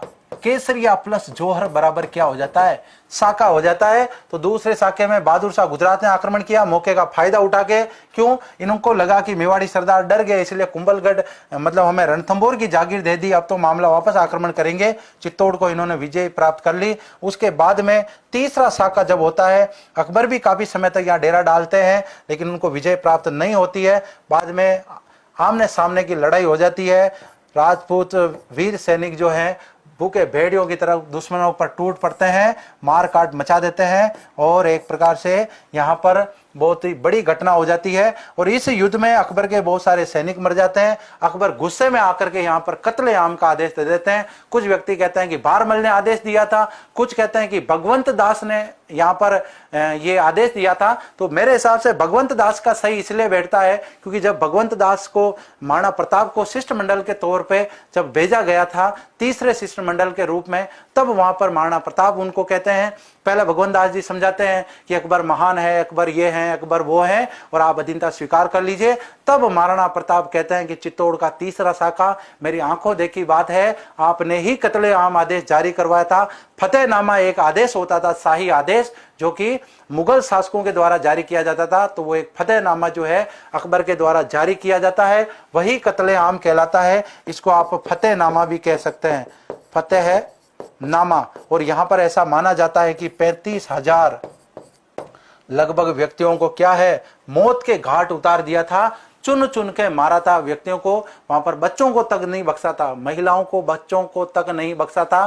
कुछ महिलाएं जो कि उन्होंने तो वीर गति मतलब एक प्रकार से जौहर कर लिया था, लेकिन यहाँ पर हम बात करते हैं कि कुछ महिलाएं जो गर्भवती बच गई थी, कुछ छोटे बच्चे बच गए थे, कुछ वहां पर स्थानीय लोग जो निवास कर रहे थे, उनका कोई लेना देना नहीं था उससे, युद्ध से। लेकिन अकबर ने वहां पर कत्लेआम मचाया। जबकि यहाँ पर अलाउद्दीन खिलजी के समय की घटना की बात करें तो अलाउद्दीन खिलजी जब वो दुर्ग पर पहुंचते हैं तो उनको चारों तरफ जौहर की ज्वाला ही दिखती है, और उससे भी क्रोधित होकर के वो भी वहां पर कत्लेआम मचवा देते हैं। तो ये सभी जानकारी जो थी ये चित्तौड़गढ़ दुर्ग से संबंधित थी, चित्तौड़ दुर्ग के स्वर्णिम इतिहास से संबंधित थी। कैसी लगी आप सभी को ये जानकारी, बिल्कुल सभी कमेंट करें। हाँ जी, काश अगर पद्मिनी होती तो क्या होता। भाई पद्मिनी होती तो वो हम कल्पना भी नहीं कर सकते, आगे क्या होता है ऐसी कल्पना करना बेकार है। भाई पद्मिनी जो थी उनको अपनी मान मर्यादा बचानी थी, तो उन्होंने वैसे ही क्या कर लिया, जौहर कर लिया। जितने भी मुस्लिम शासक थे, जितने भी विदेशी शासक थे, प्रारंभ में वो भारत में आए, भारत के सोने की चिड़िया नाम सुन करके आए कि भारत में कोई सोने की चिड़िया रहती होगी। बाद में वो यहाँ पर आए, जब पता चला कि भारत के लोग बहुत धनी हैं, बहुत पैसा है लोगों के पास में, बहुत ही समृद्ध है भारत, तो यहाँ पर आकर उन्होंने लूटपाट मचाई। हम सभी जानते हैं ज्यादातर विदेशी आक्रमणकारी आए, सोमनाथ के मंदिरों को लूटा, जितने भी हमारे मंदिर थे उनको लूटा। बाद में उनकी नजर जो है वो हमारी बहन बेटियों के ऊपर पड़ गई, और वहीं से एक पर्दा प्रथा का जो प्रचलन है हमारे समाज में आ गया। बाद में बहुत ही बड़ी एक कुरीति का रूप वो ले चुका होता है। तो इस प्रकार की ज्यादातर हमारी जो कुरीतियां है, जैसे कि हम जौहर जो है राजपूत समाज में, हमारे क्षेत्रीय समाज की बात करें, उसमें एक परंपरा थी, उसमें विदेशी शासकों से अपनी मान मर्यादा इज्जत को बचाने के लिए एक कह सकते हैं कि तत्कालीन परिस्थितियों के हिसाब से एक उपयुक्त निर्णय था। लेकिन बाद में अंग्रेजों को ये कुरीतियां लगी, जो हमारे संस्कार थे, हमारे रीति रिवाज थे, हमारी परंपराएं थी, वो अंग्रेजों को कुरीतियां लगी, और उन पर समय समय पर उन्होंने कानून बनाए और उन पर रोक लगाई। ये था चित्तौड़गढ़ का स्वर्णिम इतिहास। चित्तौड़ दुर्ग को हमने जाना, चित्तौड़ दुर्ग के संदर्भ में हमने जाना कि चित्तौड़ दुर्ग से संबंधित एग्जाम में हमारे क्या क्या प्रश्न बन सकते हैं। 3 शाखों वाला ये दुर्ग कहलाता है। यहाँ पर हम वापस इसको रिपीट करें तो बहुत ही लंबा चौड़ा हो जाएगा, लेकिन रिपीट कर लेते हैं एक बार, सही रहेगा, आपके भी क्या आगे रिवीजन हो जाएगा। हाँ जी, तो यहाँ पर ये चित्तौड़गढ़ दुर्ग, सबसे पहले दुर्ग पर जाने के लिए कितने दरवाजे हैं? दुर्ग पर जाने के लिए टोटल 8 दरवाजे हैं। 7 दरवाजे जो हैं वो पश्चिमी दिशा की तरफ हैं, 1 दरवाजा पूर्वी दिशा की ओर है। 7 दरवाजे जो कि पश्चिमी दिशा की तरफ हैं, वो सर्पिलाकार मार्ग है, राणा कुंभा ने बनवाया, जिसमें प्रथम दरवाजा जो है वो पाडन पोल माना जाता है। चित्तौड़ शहर से दुर्ग में प्रवेश करने के लिए सबसे पहला दरवाजा जो है वो पाडन पोल दरवाजा आता है। पाडन पोल के बाद में क्रम से भैरव पोल, हनुमान पोल, गणेश पोल, जोरडा पोल, इसके बाद में लक्ष्मण पोल, राम पोल, और राम पोल आते ही ये क्या है, मुख्य दरवाजा है चित्तौड़गढ़ दुर्ग पर जाने का। मतलब ऊपर आते ही ये मेन दरवाजा आ जाता है। बाकी प्रारंभ में जो दरवाजा था वो प्रारंभिक दरवाजा कौन सा है? पाडन पोल प्रारंभिक दरवाजा है। दुर्ग से संबंधित एग्जाम में जो प्रश्न आते हैं इंपोर्टेंट, उनसे संबंधित बात करते हैं। निर्माण है चित्रांगद या चित्रांग मौर्य द्वारा करवाया गया। 2013 में इसे यूनेस्को सूची में शामिल किया गया। इस दुर्ग का आधुनिक निर्माता राणा कुंभा को माना जाता है, क्योंकि यहाँ पर स्थित अधिकांश निर्माण राणा कुंभा ने करवाए। उपनामों की बात करें, इसे राजस्थान का गौरव कहते हैं, गढ़ों का सिरमौर कहते हैं, मालवा का प्रवेश द्वार कहते हैं। और अबुल फजल ने कहा था गढ़ तो चित्तौड़, बाकी सब गढ़ैया। सर्वाधिक शाखे मतलब 3 शाखे यहाँ पर हुए हैं। आकार इसका वेल मछली के समान है। बड़ा रिहायशी दुर्ग है, जनता भी रहती है राजा के साथ में। विश्व का एकमात्र दुर्ग जहां पर खेती भी की जाती है। ये एक गिरी दुर्ग है, चित्रकूट पहाड़ी या फिर मेसा के पठार पर बना हुआ है। 620 मीटर या 1850 फीट की ऊंचाई पर है ये। और ये जो ऊंचाई है ना, ये समुद्र तल से है, समुद्र तल। ऐसा नहीं वहां पर आप फीता लेके नापने चले जाओ और बोले सर ये तो 200 फीट भी नहीं है पहाड़ी, समुद्र तल से ऊंचाई है ये। इसके बाद गंभीरी और बेड़च नदियों के किनारे ये दुर्ग बना हुआ है। लंबाई चौड़ाई की बात करें, लंबाई लगभग 8 किलोमीटर है, चौड़ाई 2 से 2.5 किलोमीटर है। परिधि की यहाँ पर हम बात करें तो लगभग 16 से 18 किलोमीटर इसकी परिधि मानी जाती है। नेक्स्ट, दुर्गों पर दरवाजों की हमने बात की। इसके बाद में हम बात कर रहे हैं सूरज पोल, पाडन पोल, बड़ी पोल, ये भी यहाँ पर स्थित है, प्रमुख दरवाजों में माने जाते हैं। तुलजा भवानी का यहाँ पर मंदिर है, बाण माता का यहाँ पर मंदिर है। नवकोठा भंडार, जिसे नवकोठा बुर्ज और या फिर नवलखा बुर्ज भी कहते हैं, ये यहीं पर बना हुआ है। श्रृंगार चमरी भी यहीं पर है, वेलका ने बनवाया। राणा कुंभा ने यहाँ पर अपनी पुत्री का विवाह किया। कुंभा का महल दुर्ग पर स्थित सबसे बड़ा रिहायशी महल है। फतेह प्रकाश महल इसके बाद दूसरा बड़ा महल माना जाता है। और फतेह प्रकाश महल के बाद में राणा रतन सिंह का महल आता है, जो बड़ी बड़ी इमारतें हैं। 27 देवरी मंदिर यहाँ पर स्थित एक प्रमुख जैन मंदिर है। कुंभ श्याम मंदिर, जिसे कुंभ स्वामी मंदिर भी कहते हैं, राणा कुंभा ने बनवाया। वरा मंदिर भी स्थित है, इसका निर्माण भी राणा कुंभा ने करवाया था। नेक्स्ट, मीरा मंदिर, इसे कृष्ण मंदिर कहते हैं, निर्माण राणा सांगा ने करवाया था। और यहाँ पर हम बात कर लेते हैं कि मीरा मंदिर की यहां पर बात करते हैं। मेड़ता में भी मीरा का मंदिर है जिसे चार भुजानाथ या फिर चार भुजा मंदिर कहते हैं। तो मीरा मंदिर भी कह सकते हैं उसे, लेकिन मीरा मंदिर जो नाम है वो चित्तौड़ दुर्ग में स्थित मंदिर है। एग्जाम में प्रश्न आ जाए राजस्थान में मीरा मंदिर कहां पर है, मीरा मंदिर चित्तौड़गढ़ दुर्ग में है। कृष्ण मंदिर कहां है, वो भी इसी का दूसरा नाम है। लेकिन प्रश्न ऐसा पूछ लिया जाए राजस्थान में मीरा के कितने मंदिर हैं, राजस्थान में मीरा के 2 मंदिर हैं। एक मेड़ता में है, वो चार भुजानाथ उसका नाम है, लेकिन मीरा के लिए बनवाया था इनके राव दूधा, जो इनके दादा थे उन्होंने बनवाया था, इसलिए उसे भी मीरा मंदिर कहते हैं। संत रैदास जी की छत्री हैं, ये मीरा के गुरु माने जाते हैं। इन्हीं के मंदिर के सामने है पेनोरमा मोर मंगरी के निकट बना हुआ है त्रिभुवन नारायण मंदिर। मोस्ट इंपोर्टेंट ये माना जाता है। एग्जाम में सबसे ज्यादा प्रश्न चित्तौड़ में विजय स्तंभ को छोड़कर इसी के बारे में आए हुए हैं। निर्माण परमार शासक भोज ने करवाया, इसलिए इसे भोज मंदिर भी कहते हैं। जीर्णोद्वार इसका मोकल ने करवाया, इसलिए मोकल मंदिर भी कहते हैं। समिधेश्वर और त्रिभुवन नारायण इसके प्रसिद्ध नाम है। गोमुख कुंड दुर्ग पर स्थित एक जल स्रोत है। नेक्स्ट भीम कुंड, जिसे भीमलत कुंड भी कहते हैं। सास बहू का कुंड, हाथी सागर तालाब, रत्नेश्वर तालाब, कुंभ सागर तालाब, जाली बावड़ी, मोरी तालाब, ये प्रमुख दुर्ग पर स्थित है प्रमुख जलाशयों में या जल स्रोतों माने जाते हैं। घोरा बादल के यहाँ पर महल है। कालिका माता का मंदिर है, मूल रूप से ये सूर्य मंदिर है। चित्तौड़ दुर्ग पर स्थित सबसे प्रसिद्ध मंदिरों में ये माना जाता है। पद्मिनी का महल यहीं पर स्थित है। जल महल की श्रेणी में ये महल माना जाता है, जहां पर कहा जाता है अलाउद्दीन खिलजी को प्रतिबिंब दिखाया था। और ये कपोल कल्पना वाली कहानी जो है ये पद्मावत में लिखी है, मलिक मोहम्मद जायसी ने लिखी है। कुकड़ेश्वर महादेव मंदिर दुर्ग पर स्थित एक मंदिर है, जिसका निर्माण राणा कुंभा ने करवाया। विजय स्तंभ एक प्रमुख इमारत है चित्तौड़ दुर्ग पर स्थित, जो इंपोर्टेंस रखती है एग्जाम की दृष्टि से। इसे विष्णु स्तंभ कहते हैं, कीर्ति स्तंभ कहते हैं, भारतीय मूर्तिकला का विश्व कोश कहते हैं। कीर्ति स्तंभ प्रशस्ति इस पर उत्कीर्ण है, राणा कुंभा के समय उत्कीर्ण की गई। महेश भट्ट और कवि अत्रि ने इसकी रचना की थी, इस वजह से इस इमारत को कीर्ति स्तंभ प्रशस्ति भी कहते हैं। 157 सीढ़ियां हैं इसके ऊपर जाने के लिए, 157 सीढ़ियां हैं। और यहां पर हम बात करें 9 मंजिला है ऊंचाई है, 9 मंजिला है ये, ऊंचाई 122 या 20 फीट मानी जाती है। मालवा विजय के उपलक्ष्य में इसका निर्माण हुआ था, राणा कुंभा ने निर्माण करवाया। सारंगपुर युद्ध इन्होंने जीता। और यदि हम इस निर्माण की बात करें तो निर्माण काल क्या माना जाता है, 1440 से लेकर 48 ईस्वी के बीच में इसका निर्माण हुआ। लगभग कहते हैं कि 8 साल लगे इसको बनाने में। शिल्पी जो थे नापा पोमा पुंजा, इसके नापा पोमा पुंजा ये इसके प्रमुख शिल्पी थे। माध्यमिक शिक्षा बोर्ड राजस्थान पुलिस का ये प्रतीक चिन्ह है।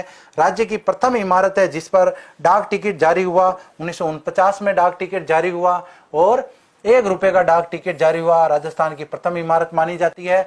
जैन कीर्ति स्तंभ की बात करें 175 फीट ऊंचा है, 7 मंजिला है। निर्माण जैन श्रावक जिजाक द्वारा करवाया गया, भगवान आदिनाथ को यह समर्पित है। और विजय स्तंभ की बात करें तो विजय स्तंभ और जैन कीर्ति स्तंभ अलग है, जबकि विजय स्तंभ कीर्ति स्तंभ एक ही है। राणा रतन सिंह के महल, ये राणा रतन सिंह राणा सांगा के पुत्र थे। 1528 से लेकर 1531 तक ये शासक रहते हैं और असमय इनकी मृत्यु हो जाती है। भामाशाह की प्रसिद्ध हवेली जो है ये कुंभ सागर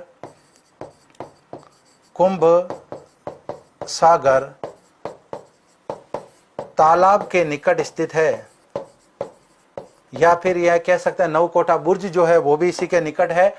नेक्स्ट बात करते हैं 734 ईस्वी में बप्पा रावल ने इस दुर्ग पर आक्रमण किया। यहाँ के शासक मान मौर्य या मौर्य को पराजित करके इस दुर्ग पर अधिकार कर लिया। राजधानी बनाने वाले प्रथम गोहिल शासक थे जयत्र सिंह। दशरथ सिंह जी ये कहते हैं डॉक्टर दशरथ शर्मा कि जयत्र सिंह प्रथम शासक थे जिन्होंने इस दुर्ग पर अधिकार किया और राजधानी भी बनाई। 3 शाखों के लिए दुर्ग जाना जाता है। 3 शाखे कब कब हुए, पहला 1303 में हुआ, दूसरा हुआ था 1335 में और तीसरा हुआ था 1568 में। तो ये 1535, ये 1568। आक्रमण काफी लंबा चला, 2 डेट इससे संबंधित आती है। प्रथम के समय रावल रतन सिंह जी शासक थे, दूसरे के समय विक्रमादित्य शासक थे, तीसरे के समय महाराणा उदय सिंह जी शासक थे। प्रथम के समय अलाउद्दीन ने आक्रमण किया, दूसरे के समय बहादुर शाह ने आक्रमण किया, तीसरे के समय अकबर ने आक्रमण किया, और यहाँ पर अलाउद्दीन खिलजी तो इसका नाम बदल के खिज्र खां को यहाँ पर नियुक्त करते हैं। बाद में यहाँ पर राणा हमीर जो है सिसोदा गांव से आकर के यहाँ पर परेशान करते हैं किसको, खिज्र खां को। खिज्र खां अपनी दुम दबा के यहाँ से दिल्ली भाग जाता है, और बाद में कानर देव सोनगरा के भाई मुछाला मालदेव, यह बड़ी बड़ी मूछें रखा करते थे, मुछाला मालदेव को संदेश भिजवाया जाता है अलाउद्दीन खिलजी के संदर्भ में कि भाई आप जाइए, चित्तौड़ दुर्ग का प्रशासक आपको नियुक्त किया जाता है, ऐसा कहा जाता है। इनको भी बहुत सारा परेशान किया था राणा हमीर ने। हमीर ने कहा भाई हमारे पूर्वजों की जागीर है चित्तौड़ का किला, हम तो इसे स्वतंत्र करा के ही मानेंगे। कुछ इतिहासकार कहते हैं कि इनके पुत्र को मार करके राणा हमीर ने चित्तौड़ दुर्ग प्राप्त किया, कुछ कहते हैं कि इनकी पुत्री के साथ उनका विवाह हो गया था, इस वजह से चित्तौड़ दुर्ग उनको जागीर में प्राप्त हो गया था। राणा हमीर ने कहा या तो जागीर में दे दो या फिर हम आपको मार के लेंगे, भाई हमारे पूर्वजों की संपत्ति है, हम तो 1 इंच भी छोड़ने वाले नहीं है, सुप्रीम कोर्ट में नहीं जाएंगे, ऑन द स्पॉट यहाँ पर न्याय करेंगे, यहीं पर मरेंगे मारेंगे, लेकिन हमारे पूर्वजों की संपत्ति को प्राप्त करेंगे। तो यहाँ पर यह बात भी बहुत ही ज्यादा इंपॉर्टेंट है। इसके अलावा यहाँ पर हम बात करते हैं, गोरा बादल जो है प्रथम साके के समय वीर गति को प्राप्त होते हैं, दूसरे के समय रावत बाग सिंह जी, तीसरे के समय जयमल फत्ता जी और कल्लाजी राठौड़। पहले के समय जौहर पद्मिनी जी के द्वारा किया जाता है, दूसरे में कर्णावती जी के द्वारा, तीसरे में फूल कंवर के नेतृत्व में यहाँ पर जौहर किया जाता है। ये घटना थी चित्तौड़गढ़ दुर्ग की, चित्तौड़गढ़ दुर्ग के स्वर्णिम इतिहास की। और हम कल चित्तौड़ के इतिहास से संबंधित प्रारंभ से हम प्रारंभ करेंगे, उसमें हम चित्तौड़ के सभी शासकों का इतिहास एग्जाम पॉइंट व्यू की दृष्टि से जितना भी इंपॉर्टेंट है वो पढ़ेंगे। जो शासक ज्यादा इंपॉर्टेंट होंगे उनको ज्यादा पढ़ेंगे, जो कम इंपॉर्टेंट होंगे उनको थोड़ा कम पढ़ेंगे। इसी तरीके से हम मेवाड़ के इतिहास को लगभग प्रारंभ से लेकर माणा सांगा तक या माणा उदय सिंह जी के प्रारंभ तक इसको पढ़ेंगे। इसके बाद में माणा उदय सिंह जी को हमने उदयपुर के संदर्भ में पढ़ लिया है, उसके बाद माणा प्रताप से लेकर के अंतिम माणा भूपाल सिंह जी तक जो है वो हम राजसमंद के अंतर्गत पढ़ेंगे। मतलब मेवाड़ जो संभाग है, उदयपुर संभाग जो है ना, उसको पूरा पढ़ेंगे, तब तक आपके मेवाड़ का इतिहास लगभग क्लियर हो चुका होगा। जोधपुर के संदर्भ में हमने बढ़िया शानदार तरीके से मारवाड़ के राठौड़ों का इतिहास पढ़ लिया है, जैसलमेर में भाटी शासकों का इतिहास पढ़ा, जालौर में हमने सोनगरा चौहानों का इतिहास पढ़ा, पाली में हमने नाडोल के चौहानों का इतिहास पढ़ा, और यहाँ पर अब हम उदयपुर में मेवाड़ के स्वर्णिम इतिहास की ओर अग्रसर हैं। चित्तौड़ दुर्ग बहुत ही इंपॉर्टेंट टॉपिक है एग्जाम की दृष्टि से। बढ़िया शानदार तरीके से आप सभी साथी पॉइंट को नोट करें, नोट्स बनाएं। नए साथी चैनल को सब्सक्राइब करें, टेलीग्राम चैनल को ज्वाइन करें, यूट्यूब चैनल को भी सब्सक्राइब करें, मेरे इस वीडियो को लाइक करें, अपने मित्रों के साथ शेयर करें। कल मिलते हैं मेवाड़ के इतिहास के साथ। आज बहुत ही शानदार क्लास रही, बहुत ही लंबी क्लास रही। सभी साथियों का जिन्होंने साथ दिया, क्लास के साथ लाइव बने रहे, धन्यवाद। पीडीएफ जरूर प्राप्त करें टेलीग्राम से, कोई पॉइंट छूट गया है तो नोट जरूर करें। कंफ्यूजन कोई हो, वीडियो को बार बार देखें, दोबारा जब देखें तो बढ़िया शानदार इसकी थोड़ी सी स्पीड बढ़ा दें, रिवीजन भी हो जाएगा। मिलते हैं कल, तब तक के लिए अनुमति। जय हिंद, जय भारत।